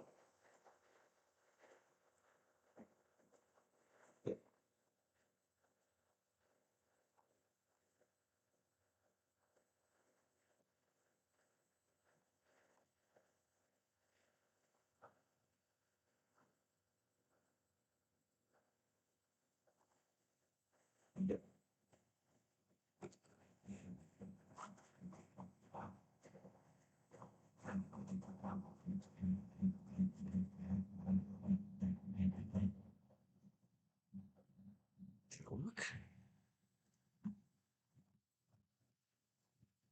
Yes. Okay.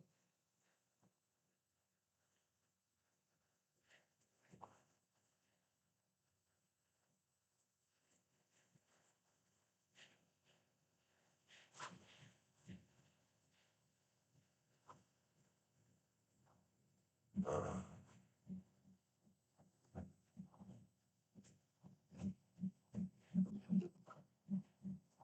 okay. Let's synchronize.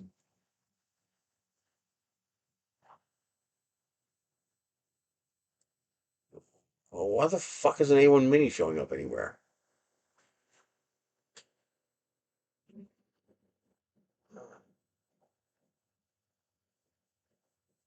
I have the Bambu A1.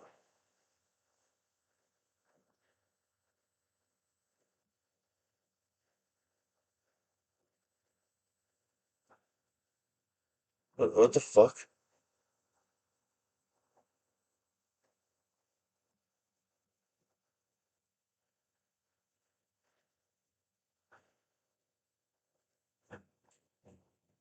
No, it's not an A1 Mini. See if I give a fuck.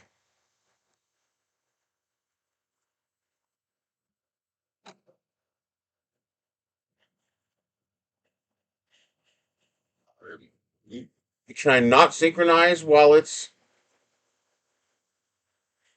printing?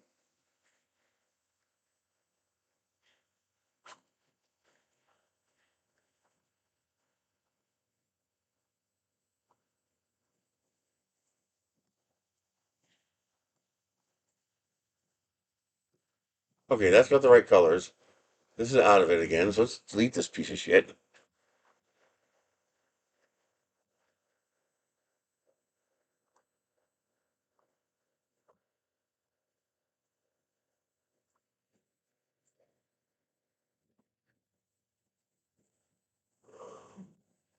Load it as a single object with multiple parts. Yes. Okay.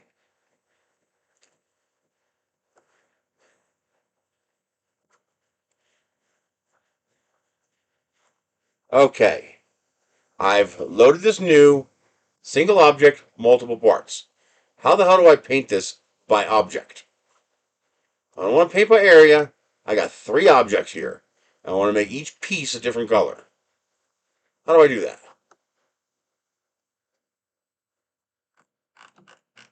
Why don't I see my parts here? There it is. Okay.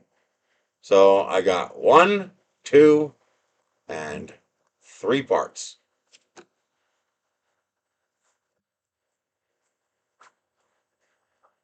How? Oh, I just did that somehow. Okay. I did this already. Let's try it again. Wait a minute. Oh, wait a minute. How did you do that now? Where's change filament color?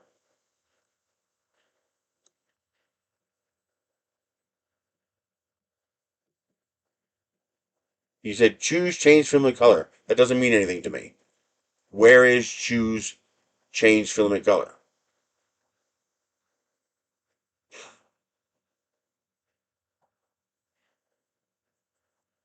Unless I'm blind, there's nothing on my screen that says change filament color.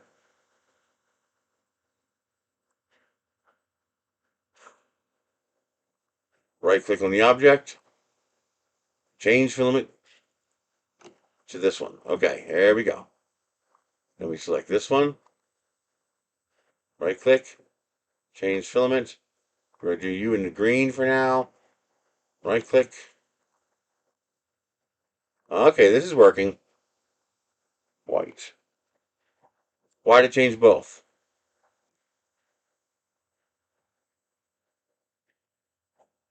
Because it dropped it down when it shouldn't have, I think.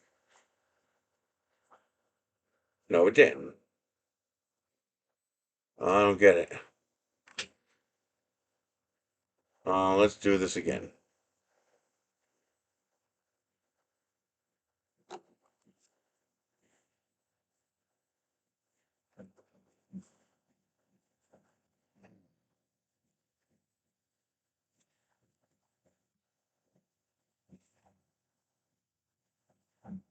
Okay, there we go.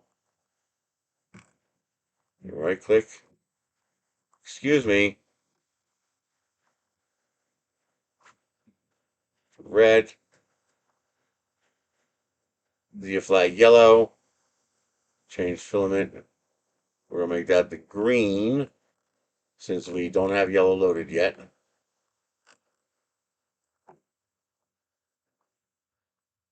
Why can't I select you? I did not want you to move. Base any. Good. Change filament. White. There we go. Now we're correct. Okay.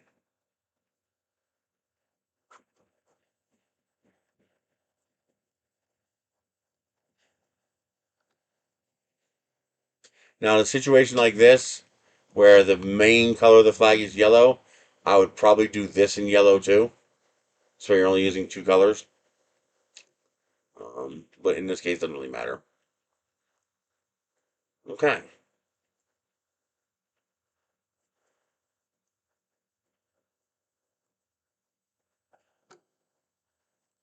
Now I should be able to. Oh, wrong one. Did I just move something again?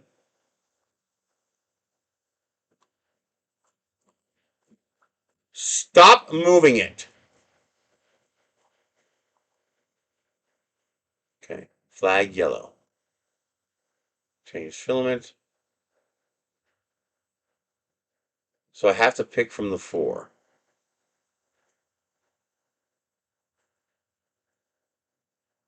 Can I change this to yellow? Yes. Okay. There we go.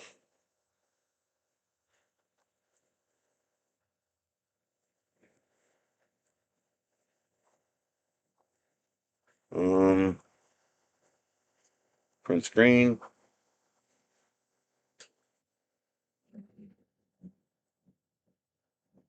I'm not sure. Either way, that works. Select the object, change filament, color. That works. And that actually that works like the app works. Kind of.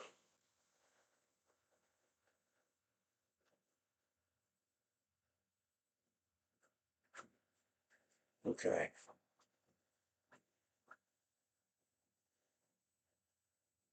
Um,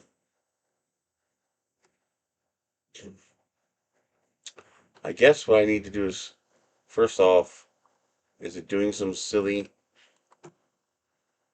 um global 0.2 standard?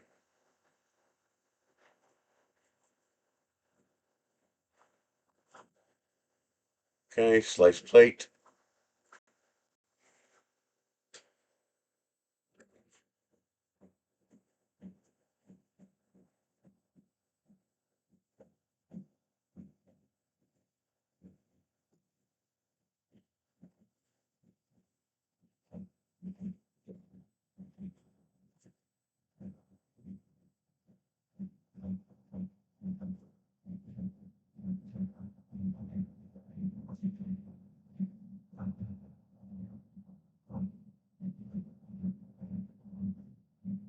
There's no support here.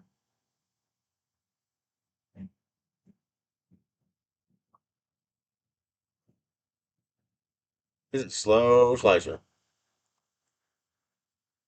Support off.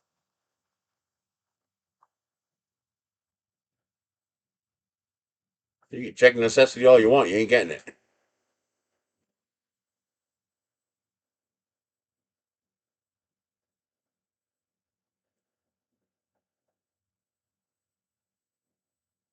Okay. And then we click send.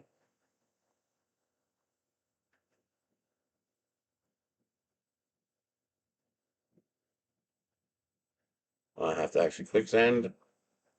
Bambu A1, 5-hour print, 47 grams. I shouldn't take 5 hours. Oh, yeah, I guess it's okay.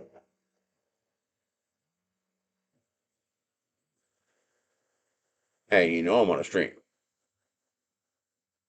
How could you forget? You were on the stream earlier.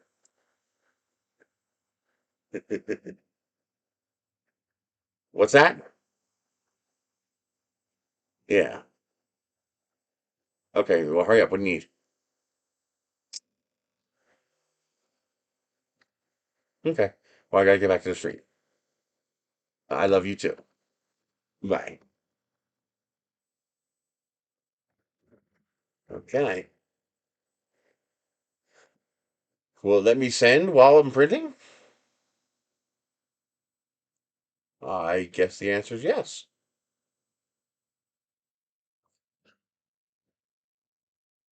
It's laggy, though. It definitely knows it's busy.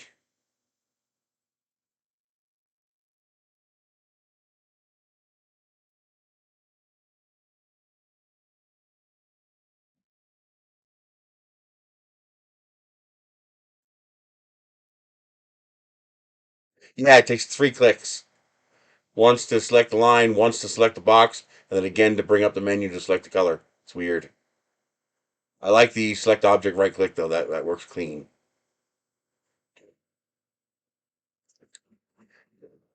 They really need to sort out this, though, because, for example, there's different prints I can make that use that are multicolor, but they use the same multicolor, and I can mix and match them on the plate, but I can't figure out how to synchronize the colors. Now I know how I can fix that. I can go into Tinkercad, import the object, separate it into multiple parts, and then import it as a solid object, and then I'll be able to do it that way. But man, what a pain! The functionality's there. It's just not. It's either not implemented or not obvious.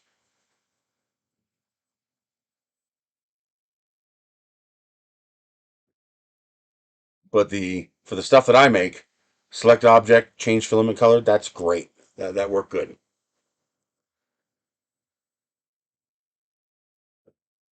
Okay,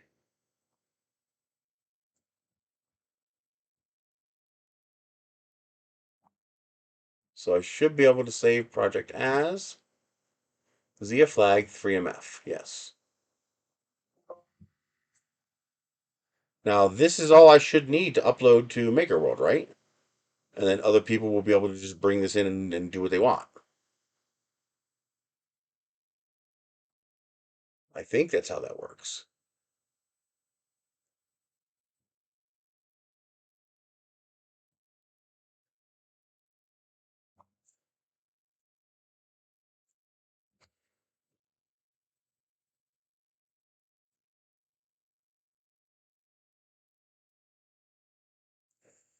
Considering how reliable this printer appears to be working, I wonder if I can get away with single perimeter first layer.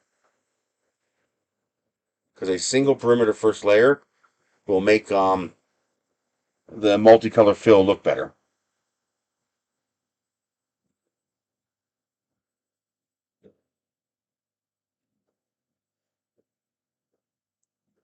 This part here, if you make this single perimeter, it looks better.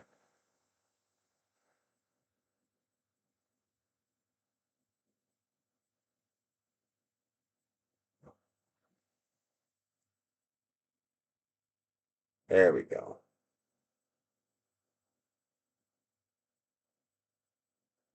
Okay. Yeah, that don't look bad. That don't look half bad.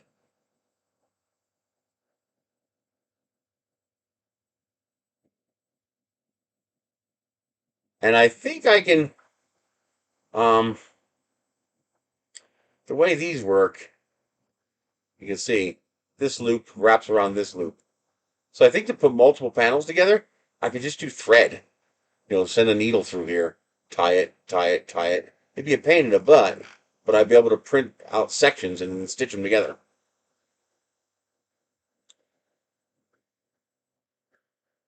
Because I want to make a shirt out of this stuff. I just think that'd be fun as shit.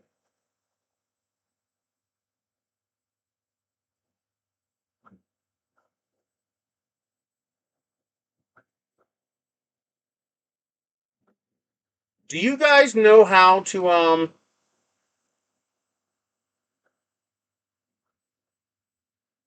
want to be able to make objects with this thing here. The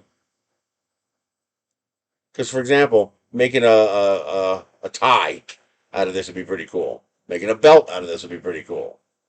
But it's really hard to work with because I have to bring it into Simplify 3D, separate connected parts, delete all the parts I don't want, and you have to do that manually because they're not in order. There's no way to highlight and just select a whole bunch of them. Um, so for a flag like this, it wasn't too bad. But for anything else, that'd be a royal pain in the butt.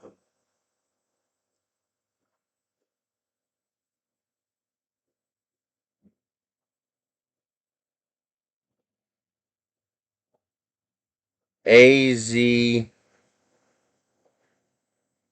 N Y Zach.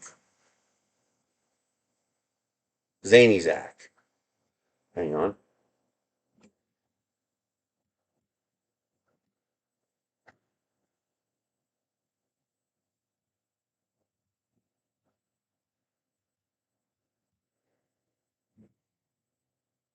This guy?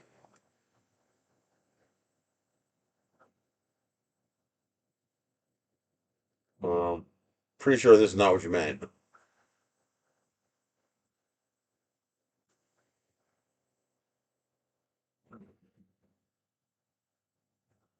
What site?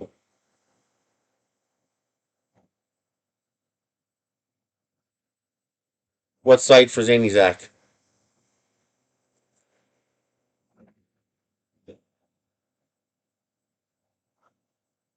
Well, I guess I could just do chainmail.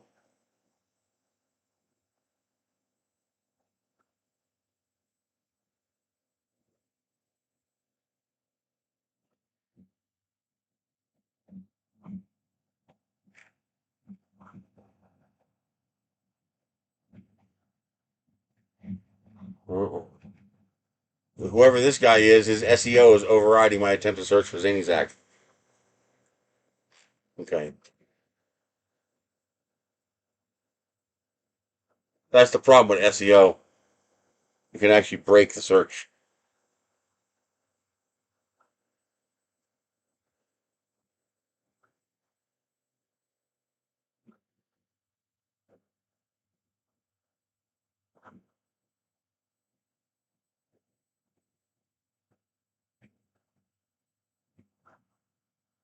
Armor, chainmail. Yep, this is probably him. Okay. Well, I don't want somebody else to make chainmail for me. I want to make my own chainmail. And I'm a NASA geek, so he's got one video in 12 years. Okay, that's not the guy. um,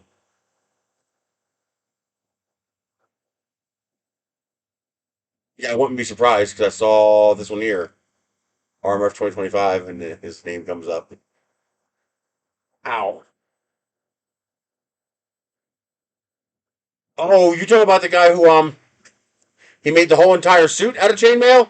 That took 226 hours? That guy? Woo! Wow. That guy's nuts. In a good way. Good kind of nuts.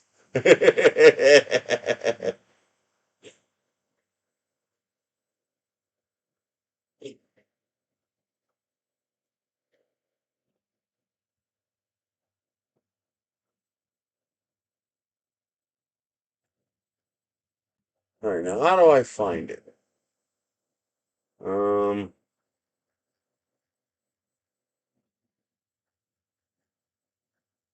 I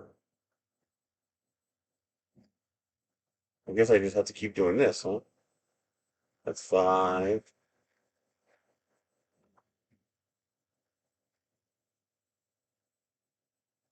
No.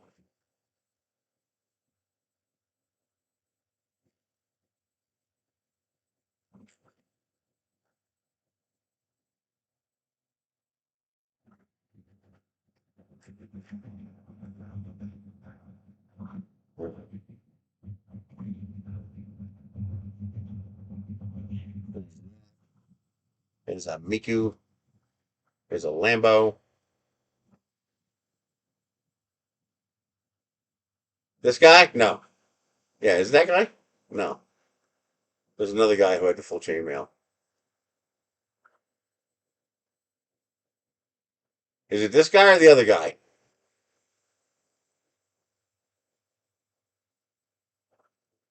This guy?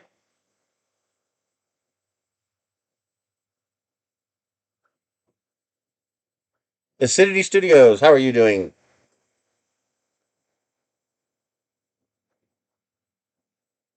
Yeah, that 226 hours just for the shirt, and he also did the chafes. That's so much work.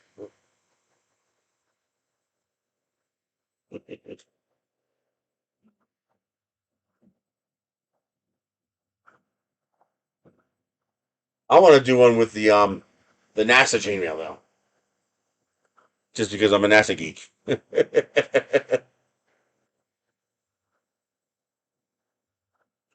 Boy, you wanna talk about using a lot of filament swaps? This is where they like an index system would come in handy. Imagine doing a chainmail like this, where each of these hexagons was a different color. Oh boy, would that be a lot of work? But it would look pretty spiffy.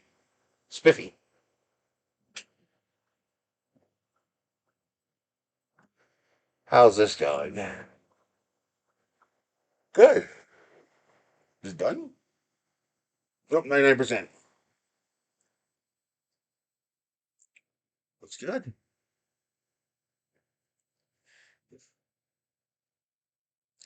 I don't know what it's doing. It should be done.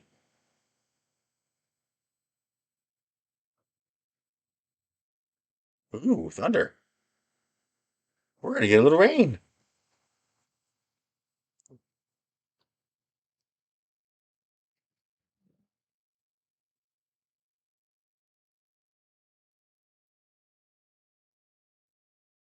What time is it? I got the pantry today. I got the pantry. I gotta go. It's 2:30. Well, we got time to do that. Let's see here. Um, and we have. Do I have any yellow? I need yellow filament. I gotta have some yellow here somewhere. That's blue. That's pink. That's another pink. Um, that's pink. That's purple. That's purple. Really? No yellow? That's purple. Oh no, I gotta find a roll of yellow. Oh, there it goes. Oh, it's purging.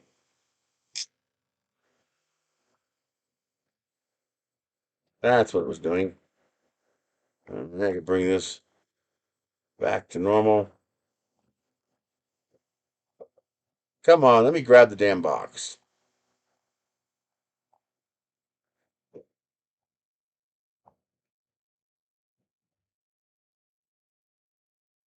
There we go.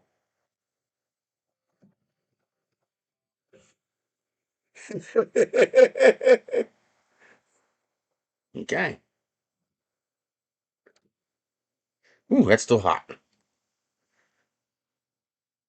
Oh, a quick way to cool it down is to remove it and prop it up. That way it can cool down quicker.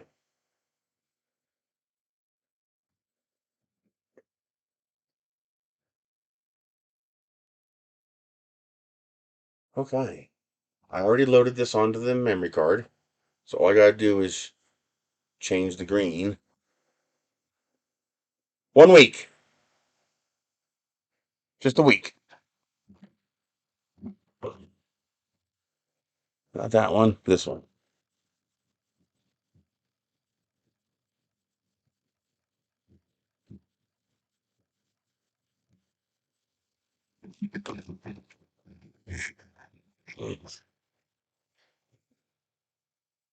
Don't let it go. Don't let it go. That's right, you stinker. You stay.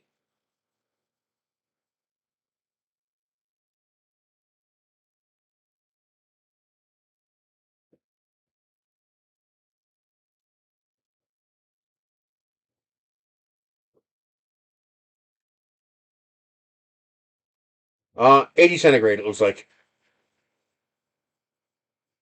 255 on the nozzle and 80 on the bed. Just whatever the defaults were. I didn't change anything.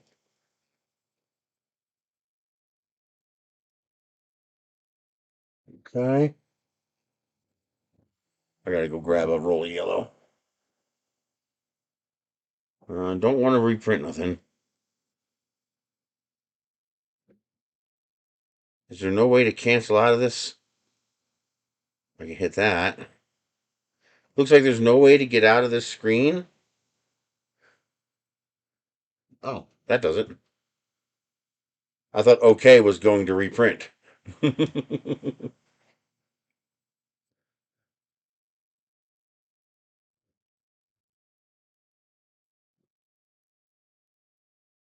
Yeah, 1 week.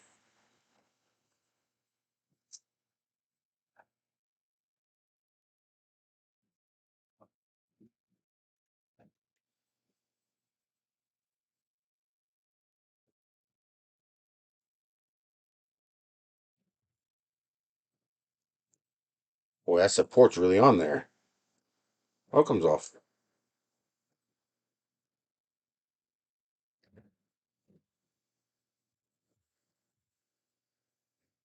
That's right. Without Micro 007, I would not have this.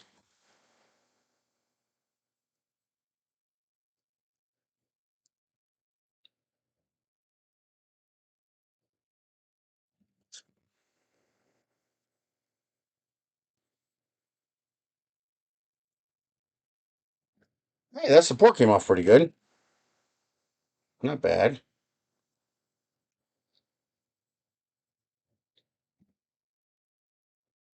Yeah, it seems to work great. There we go.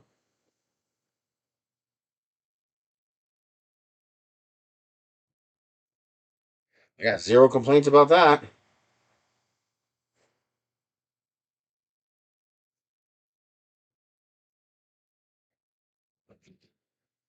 Here's another set I printed.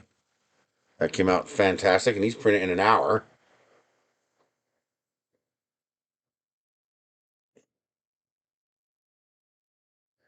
I'm very, very happy with it.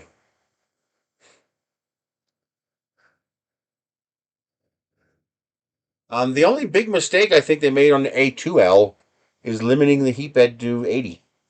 That was a mistake. They should not have done that. They're trying to corral their higher end users toward their higher priced printers, I think, doing that, or keep the cost low. But I think that was a big mistake. To me, 100 degrees is mandatory.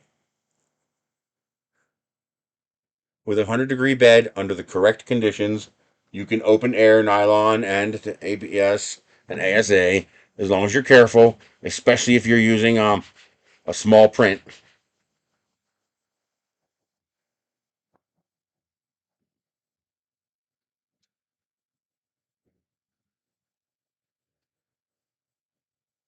But then again, the target audience for the A2L won't care about that.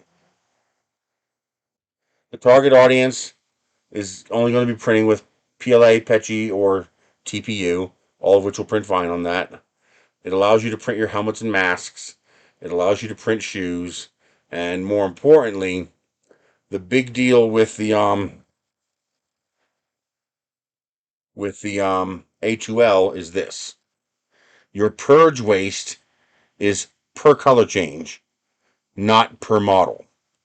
So it's kind of like the inverse of MSLA printing. Your print time is the same regardless of whether you print 1 or 10.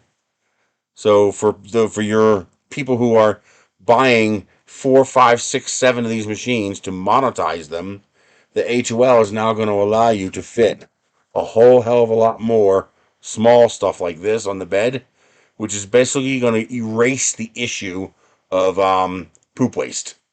Poop waste becomes a non-issue the more objects you can print at once. So now instead of only being able to print 8 copies, now you'll be able to print 15 or 20 copies. Now you have a $3 of poop waste over, say, I'm gonna make the numbers simple. Let's say you have $2 of poop waste over 4 models. Okay, it's not going to be that high, but that's 50 cents a model. Well, if I print 20 models instead of 4 models, now instead of 50 cents waste per model, now I'm only 10 cents waste per model because the amount of waste doesn't go up.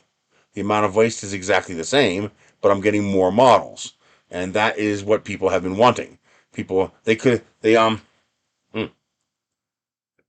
they probably could have gotten away with making a printer with a 320 by 320 by a 100 millimeter vertical, and people would have been happy because they could fit more of the machines on their racks. But then you'd lose the opportunity for a tiny bit of extra metal to be able to print helmets and shoes. So the A2L was the A2L is a genius release by Bambu. It's both a combat move and an economics move. So first, the limitations you have with the Bambu printers is the print volume is too small. That's going to sound weird when you think, well, wait a minute, it's 256 cube. It's bigger than an Ender 3. Yes, but you could buy a CR10 for $300. You see what I mean? So by making a 333 printer, they've now given you the ability to print um, helmets. They've given you the ability to print shoes. They've given you the ability to print multicolor. And they've answered the response for people who are printing lots of stuff, especially small stuff like the little fidget animals and stuff like that, where you can print a lot of them on the bed all at once, which amortizes the poop waste. Those people don't really care about a tool changer because there's not a whole lot of poop waste. The models are so tiny, they're this big. That's where they're making their money. Um, Not only that, why did they wait till now? Because they were making more money selling the better printers. Because this is a relatively small group of people. So now, not only have they answered those problems, they've answered the issue of an affordable printer for mass producing, maker fair, country fair trinkets to sell. They've answered for the people who would like a more affordable option to still be able to do multicolor, but also be able to do larger things, and helmets and shoes. So they've answered that response, and they did it just as all the other companies are coming out with their copies of the Bambu printers. So not only are they answering 3 areas that people want, but they did it decisively at a time when the competition is just catching up, and they basically just slit the throat of the competition because the price that they're asking for that printer is very cheap. So that's a like them or hate them, regardless of what you think of Bambu. Tactically, from a combat perspective and from an economic perspective, the A2L release was fucking genius. It's an economic coup d'etat almost. It's just like like, oh yeah, we're catching up to you, baby. Yeah, Bambu comes out with the katana and goes, sing, and everybody goes, oh, that hurt. And that's exactly what they did. So I gotta say that was a genius move. They did a good job on that. Could they have released that printer 2 or 3 years ago? Yes. They've probably had it designed for the last 2 or 3 years. They were waiting for the proper economic and tactical moment to release it. And that moment was now, when the other manufacturers are starting to release their affordable options. See, a couple years ago, the options were expensive.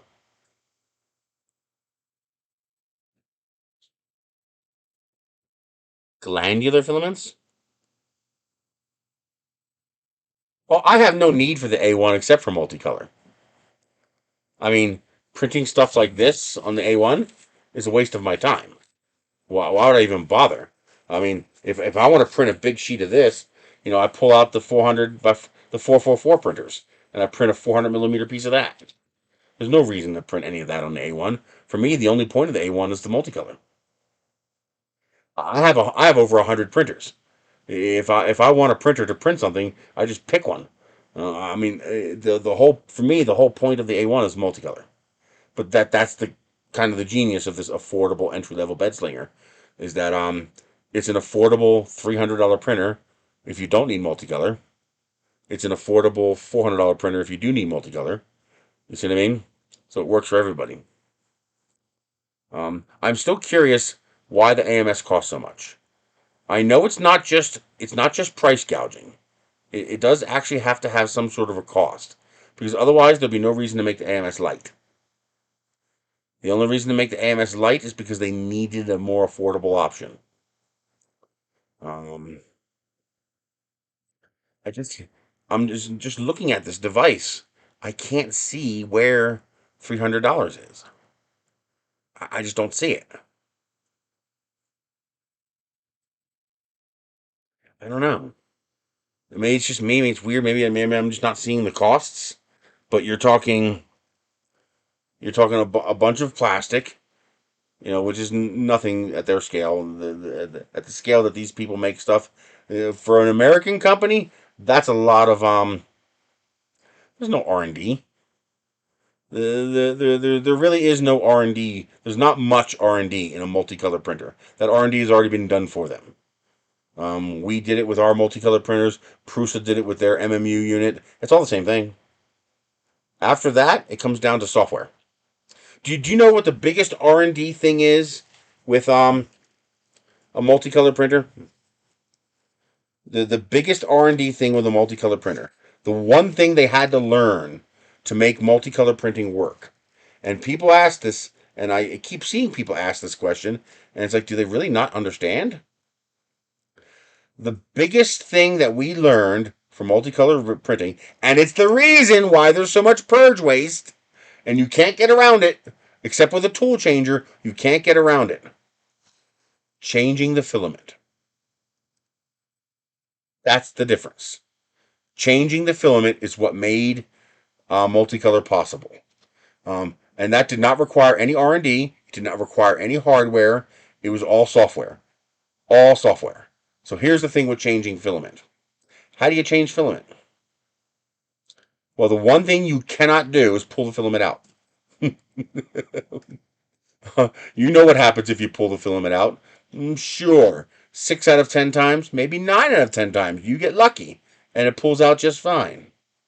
But that one fucking time, no matter how much you push, wait for it to get cold and yank, no matter how perfectly you do it every time, 1 out of 10 times, it's going to leave that fucking little fairy string all the way in that Bowden tube, all the way to that nozzle, and your next push jams like a fucking piece of granite. You're done. You're done. When that fairy string stays inside that nozzle and comes all the way up that Bowden tube. And it always happens. No matter what you do, 1 out of 10 times, it's going to do that. And so the biggest thing that was learned in order to make this all possible was you don't pull. You push, purge, cut, push. That's what you do. And that's why we have purge waste. Because the only way to guarantee you can do 3,000 tool changes, because some of these people make prints with thousands of color changes in a single print. If you tried to push, pull, and change color, you'll never finish one. Never. Never. You could do it 1,000 times. It's going to fail every single time. Because that only has to create a fairy string one time, and you're fucked. You're done. One simple trick is what allowed them to figure out how to do this. And that one simple trick is don't pull. Just don't pull. You push to get rid of the hydrolyzed filament, cut, and then you push again. This way you're always pushing. You're always pushing. And that's how you get around the clogs.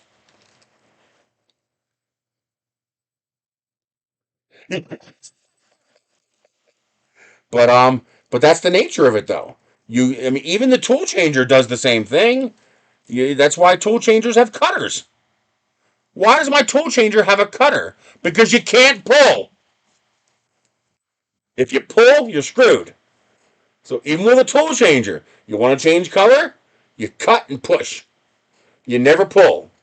Because 1 out of 10 times, 1 out of 50 times, 1 out of 100 times, 1 out of 1,000 times, you're going to form a string from nozzle to tube. And once that happens, you ain't getting a new color through. So that's the only thing they learned, and that has nothing to do with the AMS. That has nothing to do with the printer. That's software. Well, we can do it because we know how to. Um, but teaching a printer to do that reliably when you have thousands of those to do, no. Even I don't pull if I don't have to. If I don't have to, I don't pull. I cut it right at the top and push in new filament. It just works better. So the biggest trick we learned was all software. Yep. I wonder if a lot of the early color change options failed because people tried to pull and it just could not do it reliably. And I think one of the biggest tricks that they learned was instead of push pull push, which is normally what we do, we push when we feel the filament start to slow down because we're going past the temperature it can handle. Then you smoothly, don't yank, but you smoothly you push push push push push, resist, reverse pull all the way out, and it comes up. Sometimes I get such a clean pull you can see the shape of the nozzle on the end of the filament, almost like you did a cold pull.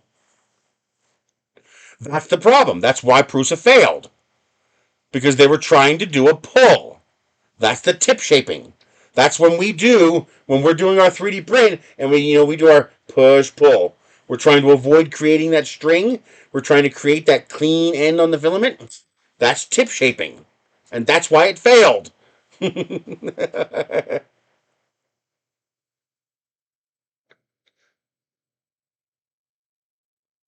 Exactly. The point is you're not pulling. And the biggest thing we learned, it's a waste. You're using up a ton of filament, but the biggest thing we learned is that you can't pull. You have to always be pushing. No matter what, always be pushing. With the ABP, always be pushing. That's the golden rule for any color change filament. Even a tool changer, always be pushing. ABP. Yep. Yeah, oh, that too. You get if the hot end is not that greatly made, and there's an area for the filament to expand, and your PTF tube is a little bit snug, you pull it out halfway, jam, right there in the middle of the PTFE tube.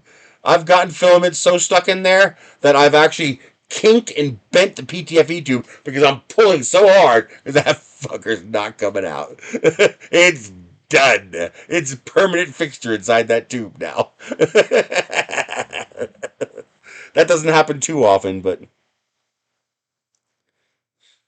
exactly. But the problem is the tool changers are the okay. If you're selling a lot of stuff, they're great. But for a good tool changer, and right now they're still too expensive. Even the Creality Clytek is too stupidly expensive.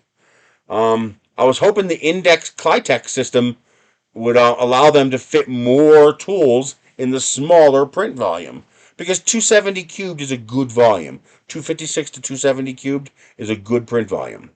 But what we need at least 7 colors. We need at least 7. Well, wait, what was the minimum? I need cyan, magenta, yellow, white, black, and pet G. So 6 is the minimum. You need a minimum of 6. Ideally, you want 7 because now you can add TPU. But for that, what you really want is a dual head, like the X2D. You want a tool changer combined with although if you have a tool changer, you should not have a TPU problem. But I think to fit better in the printer, although it does make it a little more, the quality control has to be higher. Because remember the old days of dual head printers where you had to align the two heads? And if you didn't align them properly, it didn't print properly. it adds that complexity. So it depends on if it's cheaper for them to add a seventh tool head or to add a second nozzle. But ideally, we need 7. CMY, white, black, TPU, PET G. Okay, so you have your CMY to give you your gradient colors. You have your black and white to allow you to do shading and backlighting. You have your PET G as your support interface layer. And then you have your TPU for your flexible compliance and otherwise flexible prints. So you could do it with 6. And probably 6 would be enough, although I would prefer 7. The reason I prefer 7 is that there's a surprising number of prints that fit within 7 colors. There's a shocking number of prints that fit within 7 colors. At some point, I'm probably going to buy a Cobra X. If they keep it on sale.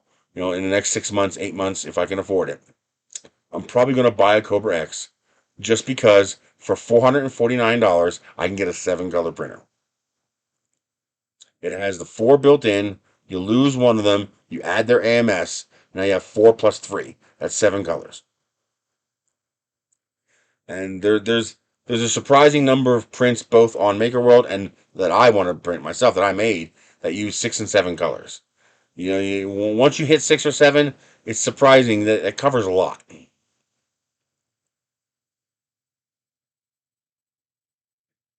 Oh, I know.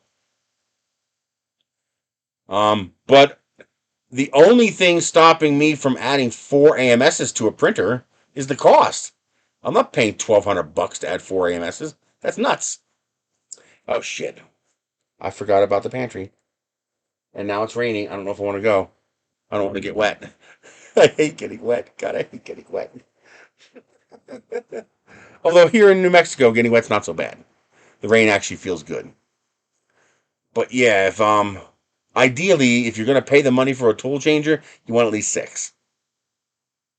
Because that's going to get you your CMY, white, black, and your PET G interface layer. And that's a big deal. That's a big deal. So they really, really need to be shooting for 6. None of this 4 bullshit. If I want 4, I'll buy a Cobra or a A1. And damn the waste. Alright? You want me to spend $1,000 for a printer? I want 6. Hell yeah. A tool changer? For that price, man? Hell yes. But it shows the price is coming down. It really shows it's coming down. And I mean, I could see in a few years I don't know. AMS is still handy. What we need is a $50 AMS. We need. Maybe I'll see if I can work on that. I mean, I can't do the software, but if I can get the hardware below like 40, $50, and that's at retail price, like what I would pay.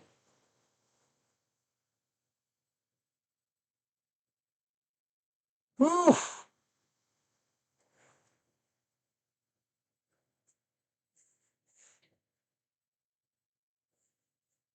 damn.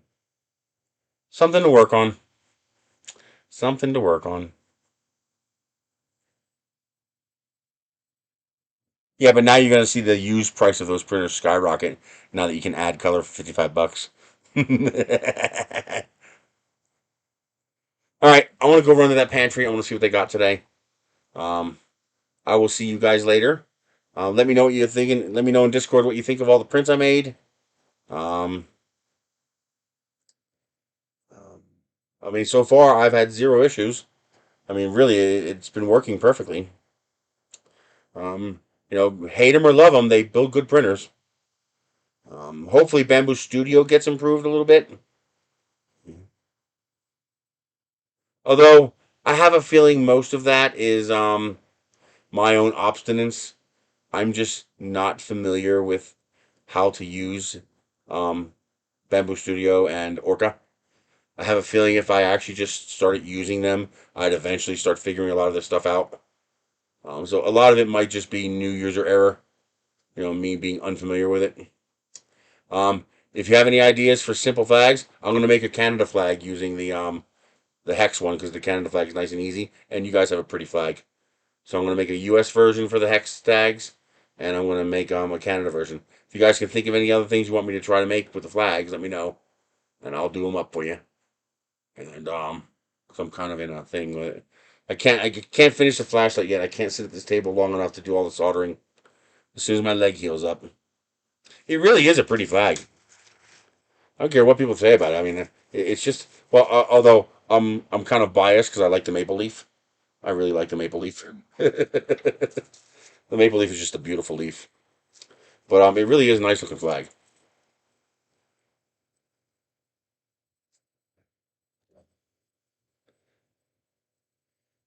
All right.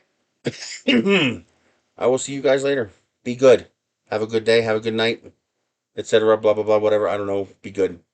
Unless it's fun, then be mean. Yeah.